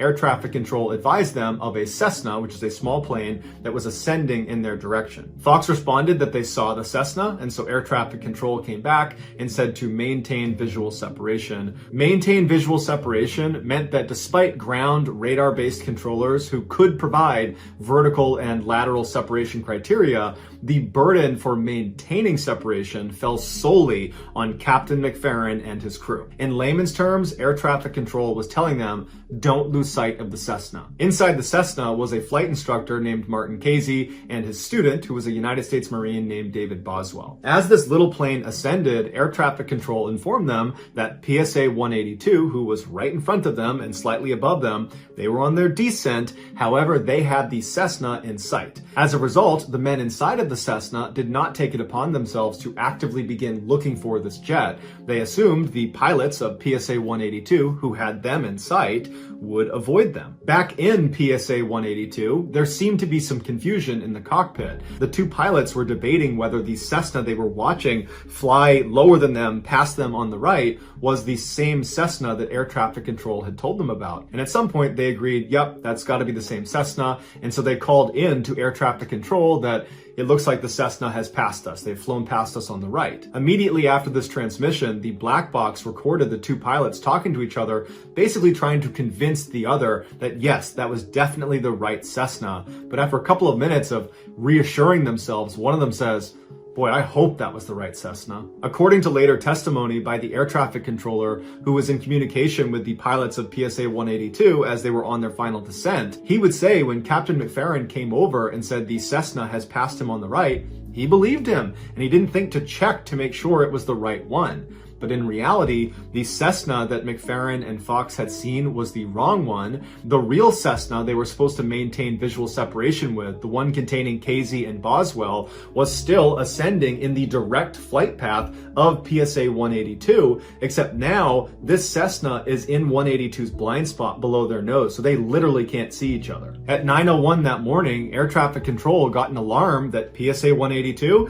and this Cessna are about to collide, but for some reason the air traffic controller did not alert both aircraft. Instead, this controller only contacted the Cessna and didn't tell them this was a dire situation. They said, hey, there's traffic in your vicinity, but I'm pretty sure it's just PSA 182 and they already see you, so you're fine. So Casey and Boswell inside of the Cessna just continued to ascend. 1 minute later, at 9:02 a.m., PSA 182 flies directly over the Cessna and strikes them with their nose wheel. The Cessna gets hooked by the wheel and flips upside down and gets trapped underneath the right wing of the jet. Seconds later, the Cessna splits in two. The tail section containing David Boswell plummets to the earth like a rag doll. The nose section of the Cessna that contained Martin Casey stayed trapped underneath the right wing for a few seconds before it detonated. Inside of PSA 182, this explosion was deafening, and immediately after it, McFerrin was recorded saying, easy baby, easy baby. Then he asked Fox,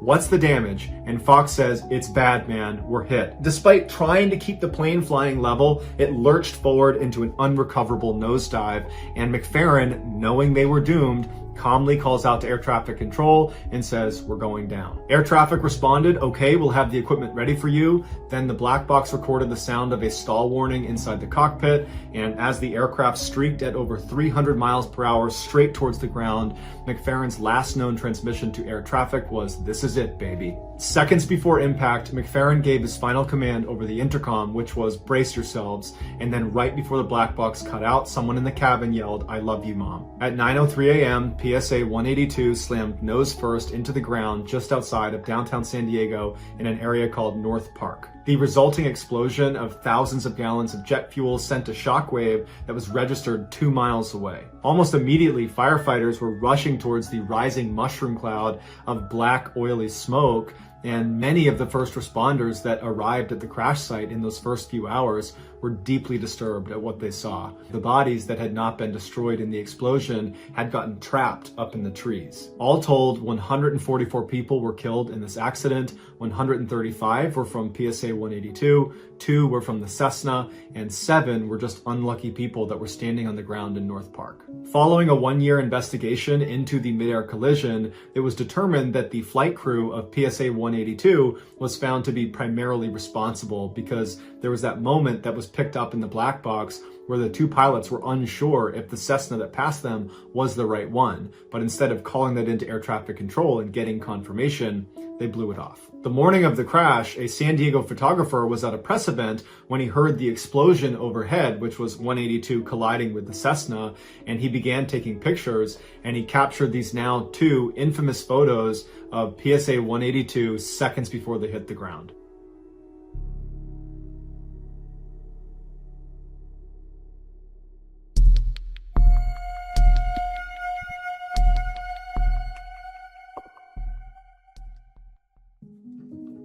Just outside of the popular tourist town of Amaga in northern Colombia lies this thick green jungle.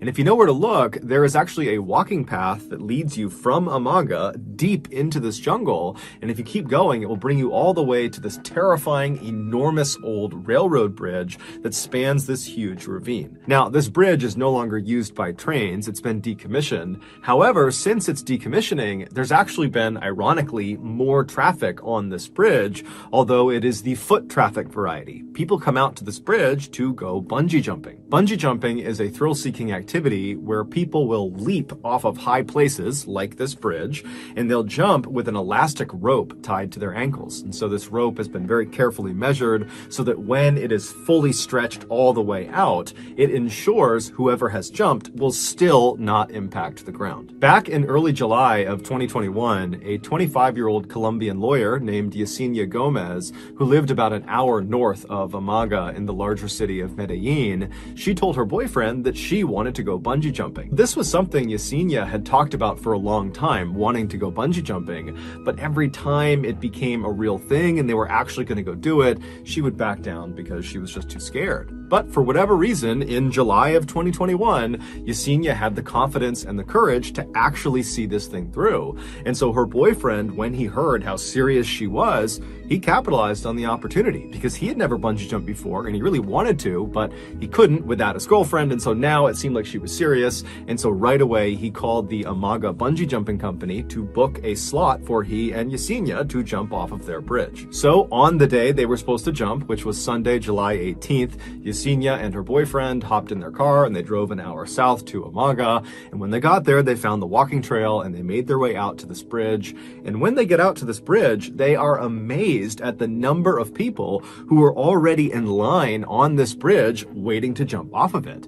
They knew this was a popular spot, but perhaps they didn't realize just how popular it was. And so Yesenia and her boyfriend, they get in line behind the nearly 100 other jumpers ahead of them, and they proceed to wait. And over the next several hours, Yesenia and her boyfriend would have front row seats to all of the jumpers ahead of them jumping off the bridge. Now, it seems like Yesenia, in her mind, believed she would arrive at this bridge and very quickly she and her boyfriend would leap off and it would be great and so much fun. But now they've been forced to wait for a really long time. And this whole time, they're watching other people jump. And Yesenia is starting to panic. Suddenly, bungee jumping looked terrifying. It did not look like something she wanted to do.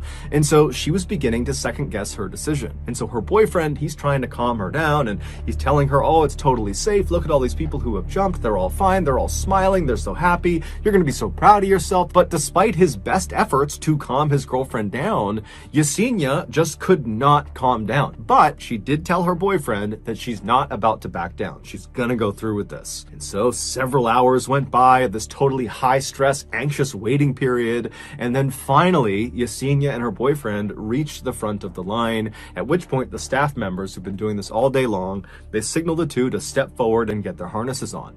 And so Yesenia and her boyfriend, they make their way to the edge of the platform. So they're looking out over this ravine and the staff members are putting on their harnesses and getting them ready.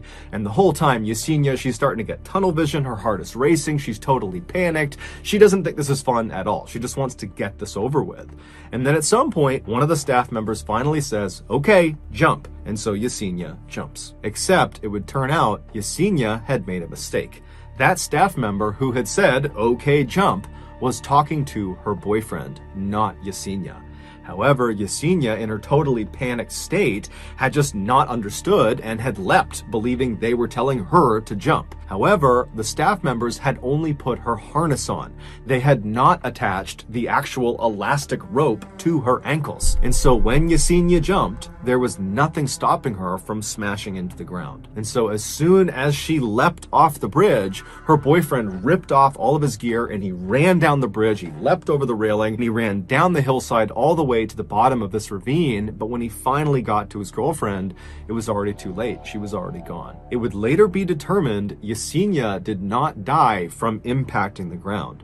She actually died from a heart attack she suffered on the fall down, which means she must have realized after she jumped that she jumped too early, that she did not have the bungee cord attached to her legs. And so literally the fear of what was about to happen to her killed her.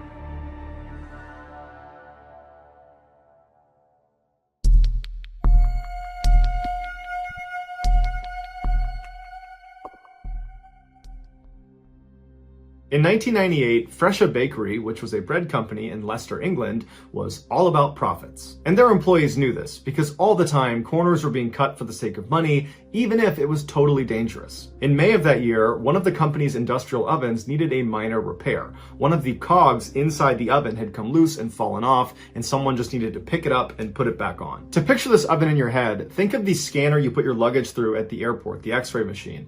It's kind of like that. It was this 80-foot long metal tunnel where there was a conveyor belt that ran through it, and you would put dough on one side and it would run through with the conveyor belt through this oven, and then on the other side it would be fully cooked. Whenever repairs were needed inside one of these ovens, the procedure was to completely turn off the oven. So not just the heat, but the whole operation needed to be completely shut down. And then the oven would sit for almost a full 24 hours before a mechanic would go in and make the repair. But the mechanic cost money, and every hour that this bread machine was not operational, the company would lose $1,500. And so the managers of this company thought, you know what, that's too much money to be giving up. If we do the repairs ourselves, that saves us on the cost of the mechanic, and if we can find a way to make the repairs while leaving the oven partially running, that will save us a whole bunch of money too. Someone pointed out that it was possible to turn the heat all the way down in the oven, but allow the conveyor belt to keep rotating through. They just needed to find a way to get in with this conveyor belt moving around them. And so they came up with a plan. Even though the oven sat flush to the ground, there was a side panel that could open up and you could crawl underneath the oven, and right above you would be the conveyor belt. And so they thought, well, hey, if we just remove a couple of sections of the conveyor belt,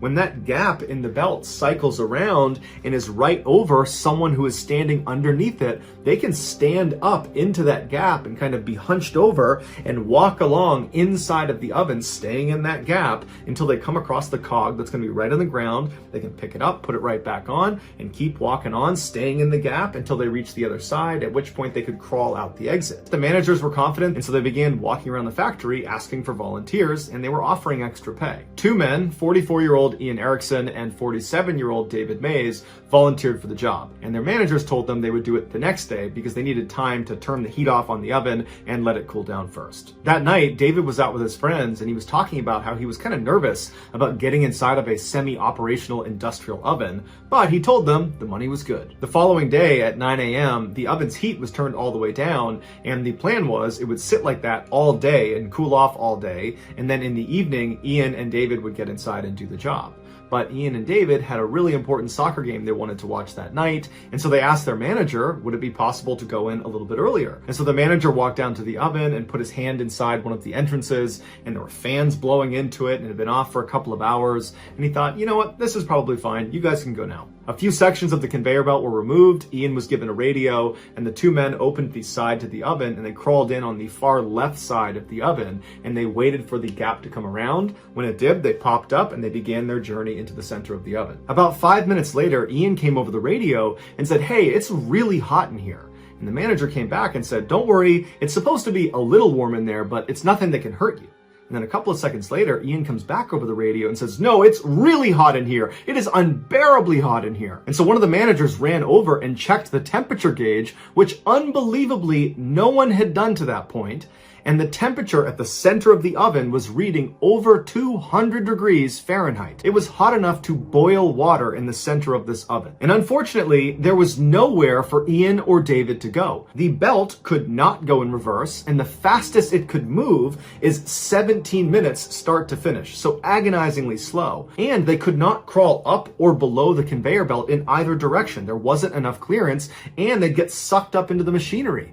So they literally had to stay in the gap and slowly walk towards the hottest section of the oven. And so for 10 minutes, Ian and David slowly made their way across this oven, screaming out in pain, yelling for help from anyone, someone, but no one could do anything. And even if they hit the emergency stop button on the oven, it wouldn't help them because the heat inside of the oven is not because it's on, it was residual heat. And by turning off the oven, that would just stop the conveyor belt, trapping Ian and David in the hottest part of the oven. Workers ran and got their tools and did everything they could to try to dismantle portions of the oven to try to get down to Ian and David. But by the time they finally pulled off big pieces of the oven, Ian had already made it to the other side and been pulled out, and he was unfortunately deceased. He had been burned alive, and David had collapsed somewhere in the oven and had been crushed by the machinery that went over him. The bakery and their management team were all fined for their part in this tragedy.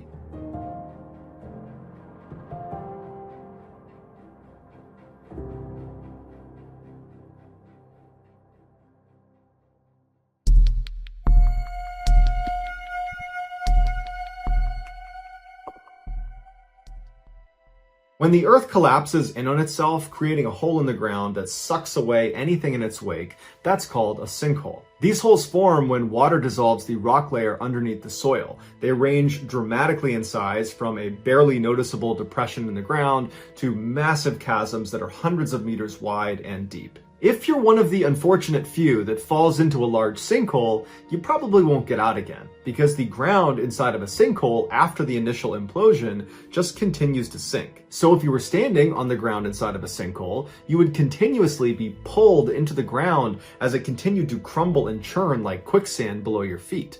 And even if you managed to get to the sides inside of the sinkhole, you could not climb up again because there wouldn't be any handholds because the soil is all loose and wet. Luckily, most sinkholes form slowly and show lots of warning signs, allowing people to get away before it opens up. But there are unique circumstances where large sinkholes can appear out of nowhere. In Russia, hot water is piped into business and residential buildings during the harsh winters. On November 19th, 2019, in the Russian city of Penza, which is 340 miles south of Moscow, a large hot water pipe burst underground below a car park. Initially, nobody knew the pipe had burst, but witnesses would later say they saw steam coming out of the ground near the car park, but they didn't think anything of it. A few minutes after the steam appeared, 49-year-old Vladimir Volyulkin was driving his car through the car park. With him was his co-worker, 53-year-old Igor Chikasov. They worked together at a furniture store. As they made their way towards the exit of this car park, there was another car ahead of them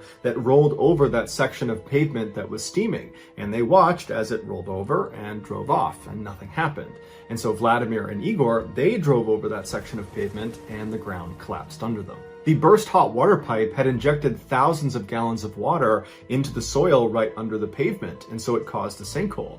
But not just any sinkhole, a sinkhole that was slowly filling with boiling water. When the ground collapsed under Igor's car, it flipped the car forward and it landed upside down at the bottom of this 10-meter deep sinkhole. And it landed just perfectly to where the doors could not open. They would hit the sides of the sinkhole, which also meant they couldn't roll the windows down and crawl out because they would hit the sides of the sinkhole. The men managed to get their seatbelts off and flip themselves around and began kicking on the windshield and yelling out for help. At this point, onlookers had made it to the edge of the sinkhole, and when they looked down inside, they realized there was nothing anyone could do. Jumping in was a death sentence. So they watched in horror as Vladimir and Igor desperately tried to escape, but the scalding water continued to fill the hole until it began leaking into the cabin of the vehicle, at which point the men went quiet. A few moments later, the car completely disappeared from view under the boiling water. Although not held criminally responsible, the water company that owned the pipe that burst offered to pay compensation to both families as well as cover all funeral costs.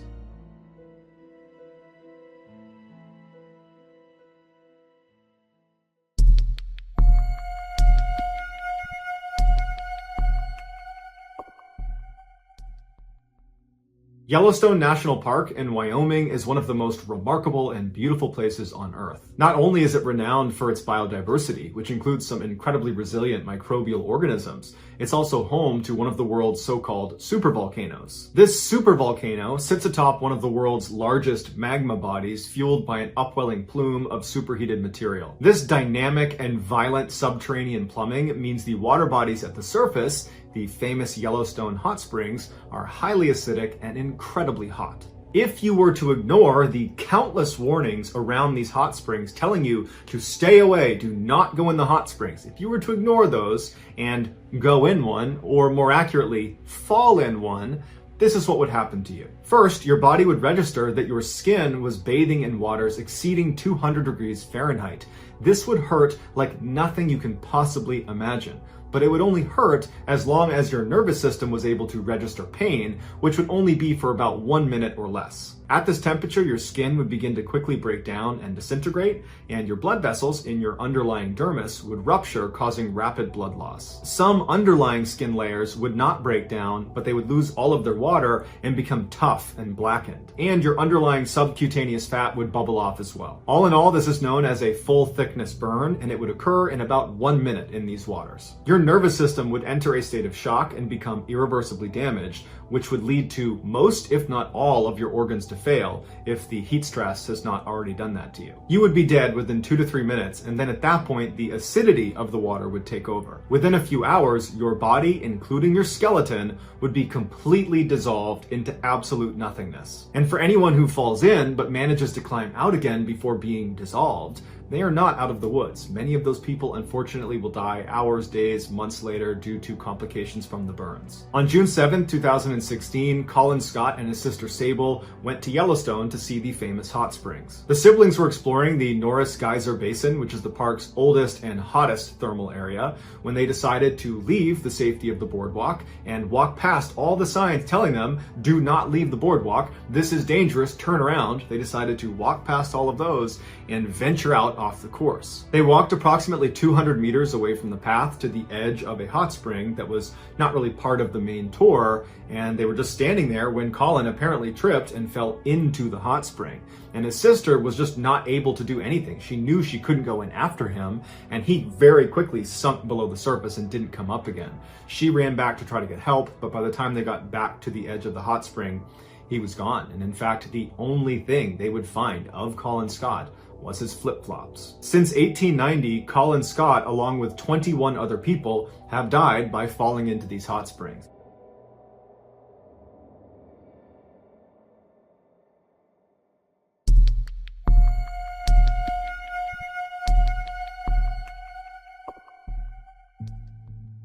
Despite the fact that today there is already tons of shocking content on the internet, there is still something truly insane about Wu Yongning's videos. In 2017, Wu was a 26-year-old climbing enthusiast who was dubbed China's first rooftopper. A rooftopper is someone who, usually illegally, climbs onto rooftops, cranes, smokestacks, big antennas, skyscrapers, or any other really high, dangerous location. Almost always, these daredevils are going to these incredibly dangerous locations in order to capture footage of themselves so they can post it to the internet in hopes that it goes viral and they become famous and make a bunch of money. But because there are so many people competing for the internet's attention, rooftoppers really need to push the envelope if they want to stand out and make it big. And Wu Yongning did just that, and the internet rewarded him with millions of followers and hundreds of thousands of dollars. Most rooftoppers would go to the tops of these incredible locations and then take selfies of themselves standing there posing at the top. Wu would do that, but he also did a couple other things that nobody else was doing that kind of became his trademarks.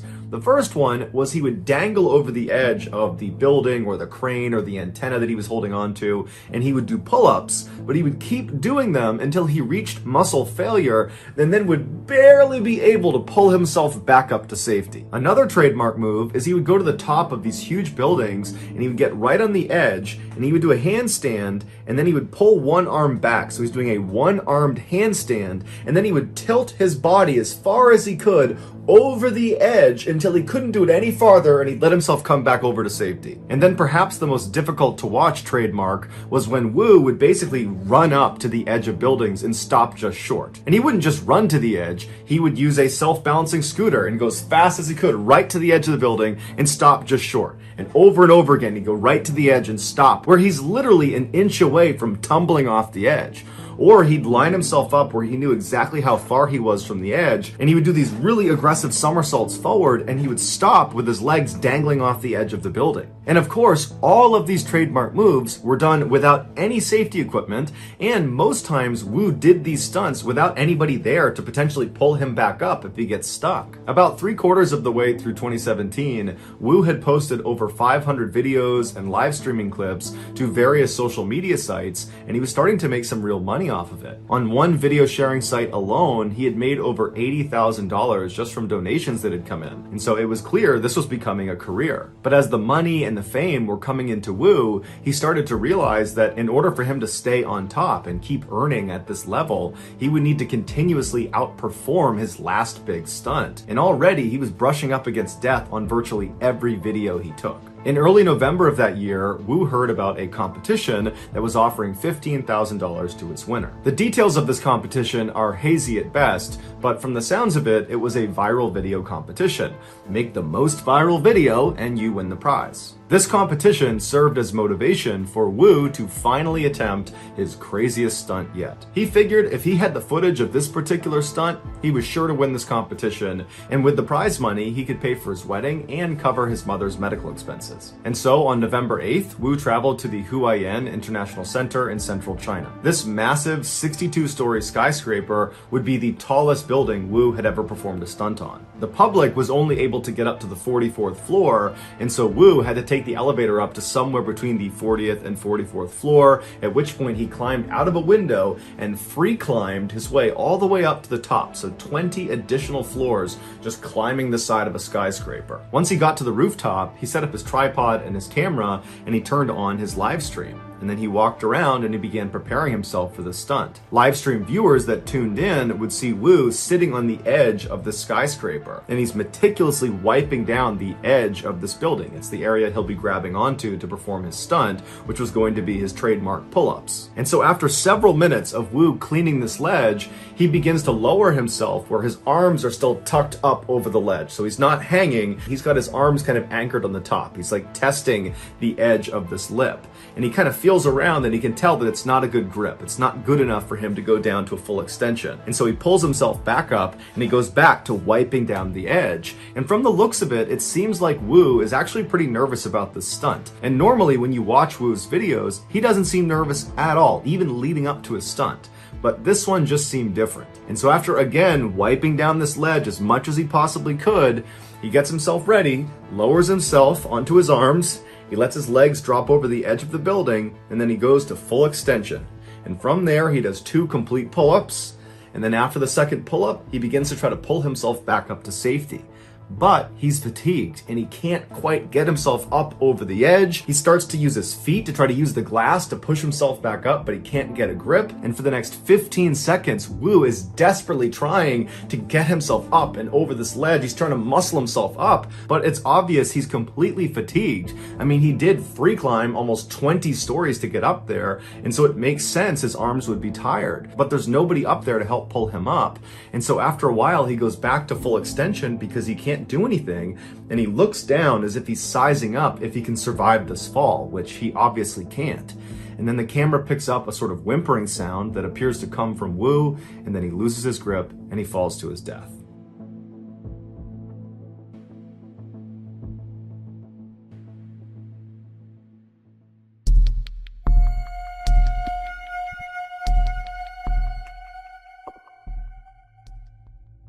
In the early 1970s, a man named Marshall Applewhite was fired from his music teaching job for having an inappropriate relationship with a male student. Shortly after, he admitted himself into a psychiatric institution where he met a nurse who worked there named Bonnie Nettles. Both had a deep interest in biblical prophecy, and Applewhite, after meeting Nettles, was convinced they had met in a previous life. Nettles agreed and took it a step further, saying extraterrestrials had come to her and preordained that she would someday meet Applewhite. The two did not have a romantic relationship at all. It was strictly platonic. They bonded over a desire to ascend to a higher level of existence and ultimately reach the kingdom of heaven. Applewhite began calling himself Bo, and Nettles became Peep, and together they would start an infamous cult known as Heaven's Gate. The premise of Heaven's Gate was that an alien spacecraft that they simply called the UFO was going to come to Earth and whisk away Heaven's Gate cult members,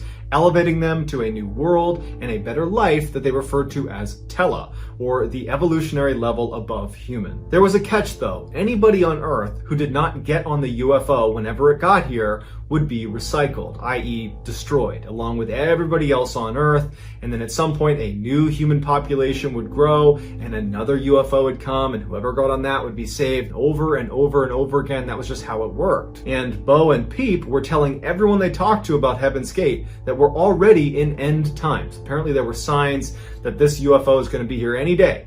And so now is the time to join the cult. And so by 1975, Bo and Peep had recruited 20 people to be a part of their cult, which meant they gave up their families, they gave up their possessions, they basically gave up everything in their life and moved to Colorado to live in total poverty as they waited for this UFO to arrive. For 10 years, cult members waited and waited for this UFO that never showed up.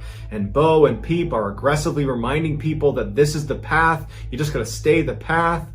And then Peep unexpectedly died of cancer in 1985, which really screwed things up for the cult. In their doctrine, it was destiny that Bo and Peep would get on that UFO and make their way to Tela, the evolutionary level above human. That was their destiny. And now Peep has died on planet Earth. She did not get on the UFO. She did not ascend to Tela. She will not get to Heaven's Gate. Bo was devastated and horribly depressed, and it wasn't really clear what was going to happen to Heaven's Gate. But he composed himself and he began to tweak his messaging a little bit. Bo began telling his followers that Peep had in fact ascended to Tela. Yes, she did not get on the UFO. However, the aliens must have given her a signal that if she leaves behind this human body, this mere vessel, you'll still ascend to Tela. Basically, he was preaching to them, if you just end your own life at the right moment, you can go to Tela too. But Bo didn't really know what the right moment was. He didn't know what the trigger was going to be. Until 1995, when astronomers discovered the Hale-Bopp comet was going to be passing by Earth 2 years later in 1997. And Bo saw this as the trigger. The UFO was going to be hiding behind the trail of this comet, and for sure, Peep was riding on that UFO, and as soon as it passes by Earth, we need to ascend. And so fast forward to March 26, 1997, as the Hale-Bopp comet passed by Earth, 39 of the Heaven's Gate cult members, including Bo, they began their journey. Bo told them they would be exiting the earth in 3 groups. And so on March 26th, Group 1 entered their San Diego mansion and consumed applesauce mixed with barbiturates, followed it up with a whole bunch of vodka, and then put a bag over their head and waited for death. Then on March 27th, Group 2 entered the San Diego mansion, knowing full well what they were walking into. They all had specific jobs of how they were going to clean up the mess left from Group 1. They cleaned it up. Then they picked up the Group 1 members and placed them in beds and put a purple cloth over their face before they, Group 2, consumed their own applesauce mixed with barbiturates and put a bag over their head and waited for death. On March 28th, the 3rd group entered the San Diego mansion, and this included Bo, and they did the same cleanup as Group 2. They put the Group 2 deceased members in bed as well, and then they consumed applesauce and barbiturates, followed it up with vodka, bag over their head, waited for death. Bo had given special instructions to 2 of the members that were within that 3rd group to wait until he had exited Earth and take special care to put him in a specific bed, organized a certain way, and then when they consumed their own applesauce and barbiturates followed up with vodka, they should do that in their bed because they're the last 2. There's nobody else to move them. When a former cult member stopped by the San Diego mansion to check in on the cult, they went inside not knowing what they were up to and found all 39 cult members deceased, laying in bunk beds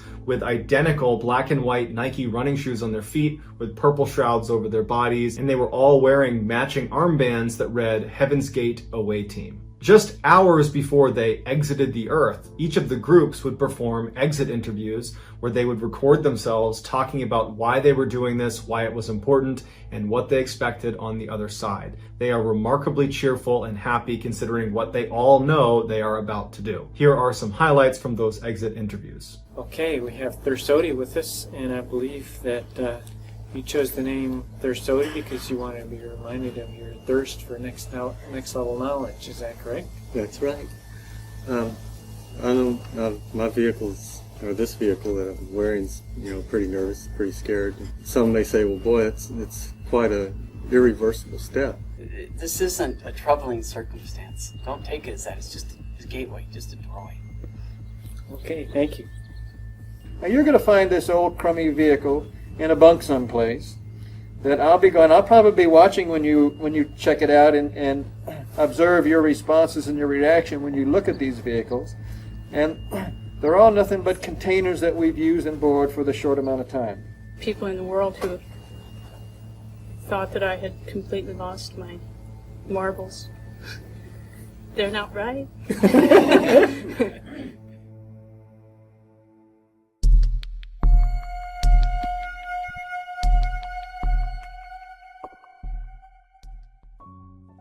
In the late 1940s and 1950s, Reverend Jim Jones was known for his charitable works and his efforts towards desegregating Indiana. This earned him a devoted, loyal following, in particular from the African American community. In 1956, he purchased a church in Indiana and he named it the People's Temple, and all of his loyal followers went there and joined his congregation. During his fiery sermons, Jones emphasized helping the poor and lifting up the downtrodden, but despite his best efforts, raising money was proving to be a big challenge for him. Jones knew he was an amazing performer and he was really good on stage, and so instead of trying to do all the old school church fundraising techniques, he decided to do something a little more new school that played to his strengths, which was performance. And so what he started doing is advertising that he could perform miracles, live miracles on stage. And specifically what he said he could do is he could pull cancer out of people.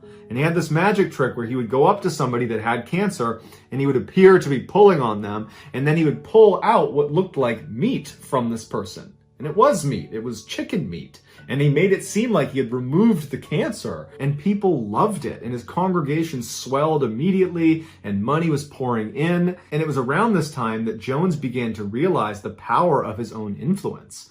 He could make his followers believe anything he wanted. This power trip, though, over time would cause Jones to lose his grip on reality. And so when he began espousing fairly radical views, he didn't have anybody that was going to stand up and say, I don't know if you're right about that. Instead, he had a mass of people that basically blindly agreed with him. But when his social goals became so radical that they attracted Marxist leaders and violent leftist groups to the People's Temple, it was the one time that his followers said, okay, enough is enough. And there was a mass defection out of the People's Temple. And some of these defectors, when they left and had a chance to kind of look at the People's Temple for what it was, they realized it was more like a cult, and that they had been brainwashed, and that Jim Jones was a lunatic, and anybody who followed him could potentially be in danger. And so they went to the media and told them about this. The media converges on the People's Temple, and all of a sudden it's this huge scandal that Jim Jones is the leader of a cult. And as stories started to break about Jim Jones being this awful person who was stealing from his members and abusing them and brainwashing them, he up and leaves for South America with hundreds of his most loyal followers, and they resettle in an area called Guyana that would eventually be called Jonestown. Life on the Jonestown compound was very grim. Not only did they have 10-hour workdays every day of the week, but food and water were extremely limited because they were so cut off from modern society that the only way they could get any sort of resources was through haggling over a shortwave radio that usually didn't even work. So they're totally cut off, they have very few supplies, and then at the end of their 10-hour workday, it was mandatory for all members to come into this main area underneath this big scaffolding where Jim Jones would get up on stage and he would rant and rave about various government conspiracies that were going to befall them. He would excoriate defectors and talk about how they needed to round them up and make examples of them. And if you stepped out of line, even just a little bit, you could find yourself locked inside of a coffin or trapped at the bottom of a well as a form of punishment. Jones was already spiraling out of control, but some health issues led him to take a daily, near lethal dose of amphetamines and sedatives that made him a total lunatic. Suddenly, his nighttime speeches just weren't enough, and he began pumping these crazy speeches 24/7 over loudspeakers all over the camp. One defector said the speeches were centered on this idea that back in the United States, the government was systematically rounding up African Americans and sending them to concentration camps. And it was only a matter of time before they came here and took any of the African Americans here into captivity. And since the majority of the People's Temple were of African American descent, this was terrifying. U.S. Congressman Leo Ryan had been keeping close tabs on the People's Temple ever since the news broke about Jim Jones kind of being a hack and a maniac. And when they went to South America, he just felt like no one's really checking in on them, and I'm concerned for the well-being of the people that are there. And so on November 18th, 1978, Ryan, along with 18 other people, flew to Guyana to talk to Jim Jones and to make sure that everything was okay. When he arrived, he was expecting it to be kind of in disrepair and be this chaotic scene, but it wasn't. The camp was maintained, people were well-dressed, polite. It seemed like a happy and healthy community with a few hundred people there. And he actually went to Jim Jones and says, you know, it looks like you got a good thing going here. But Jones, in his totally delusional state, believed Ryan was being sent by the US government to round up the members and to ship them into concentration camps. And so as soon as the congressman left the camp and was headed back to the airport, Jones sent a security team after them, and they shot and killed Leo Ryan along with 4 others. While that massacre is going on, Jones goes over to the middle of the camp where he normally gives his nighttime speeches, and he calls all 900 plus members to the middle of camp to listen to him. He turns on a recording device, he picks up his microphone, and he delivers a speech that would come to be known as the death tape. His famous first line of this speech is, "I've tried my best to give you a good life." And you can hear the crowd erupt with cheers as he says this, and what listeners of this tape can't see is what's being unveiled at the same time. Right next to Jim Jones is this silver cauldron of this sickly purple liquid, and next to it are about 900 cups. The next day, authorities are outside the gate of Jonestown, and they're getting ready to head into Jonestown to confront Jim Jones about his connection to the murder of Congressman Ryan and the 4 others. And they're loading their guns, they're getting ready for what's bound to be massive resistance from this crazy cult leader and his followers. And as they're making their way down the road and the camp comes into view, they notice that it's eerily quiet and they don't see anybody moving around. And as they're walking through some of the high grass, someone trips and falls, and they think they've stepped on a log. But when they stand up and look down, they notice that it's a dead person, and they scream out, and then everyone's looking around, and they notice that all over the ground in front of them are hundreds and hundreds of dead bodies. There's more bodies than they can possibly count. The previous night, that purple liquid that was revealed to the crowd after Jim Jones begins his speech was Kool-Aid mixed with cyanide. And over the course of several hours, and it's all recorded on the death tape, he encourages his members to come up and die with dignity and drink the Kool-Aid. However, if you didn't drink the Kool-Aid or didn't want to drink the Kool-Aid, like many of the 300 children, their parents would make them, or the armed guards would come over and they would inject them with it. And after everybody's died, Jim Jones doesn't even drink from the Kool-Aid. He ends up shooting himself. I've decided to only include a very small portion of the death tape because so much of it is just, it's heartbreaking, it's distressing, and it should be something that you decide you want to listen to. It should not be thrust upon you. How very much I've tried my best to give you the good life.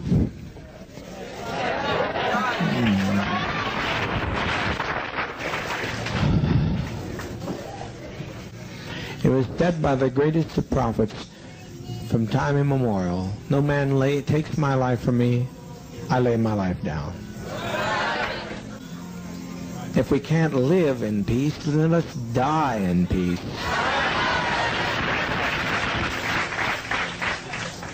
We've been so betrayed. We have been so terribly betrayed. Take the portion like they used to take in ancient Greece and step over quietly, because we are not committing suicide. It's a revolutionary act. We can't go back. They won't leave us alone. They're now going back to tell more lies, which means more congressmen, and there's no way we can survive. Thank you so much for watching. Let me know what you thought of today's episode in the comments. And remember, we have hundreds of videos for you to binge right now. But if you're looking for a recommendation from me of that one video that's worth your time, well, it's this one right here. So give it a watch. All right, until next time, see ya.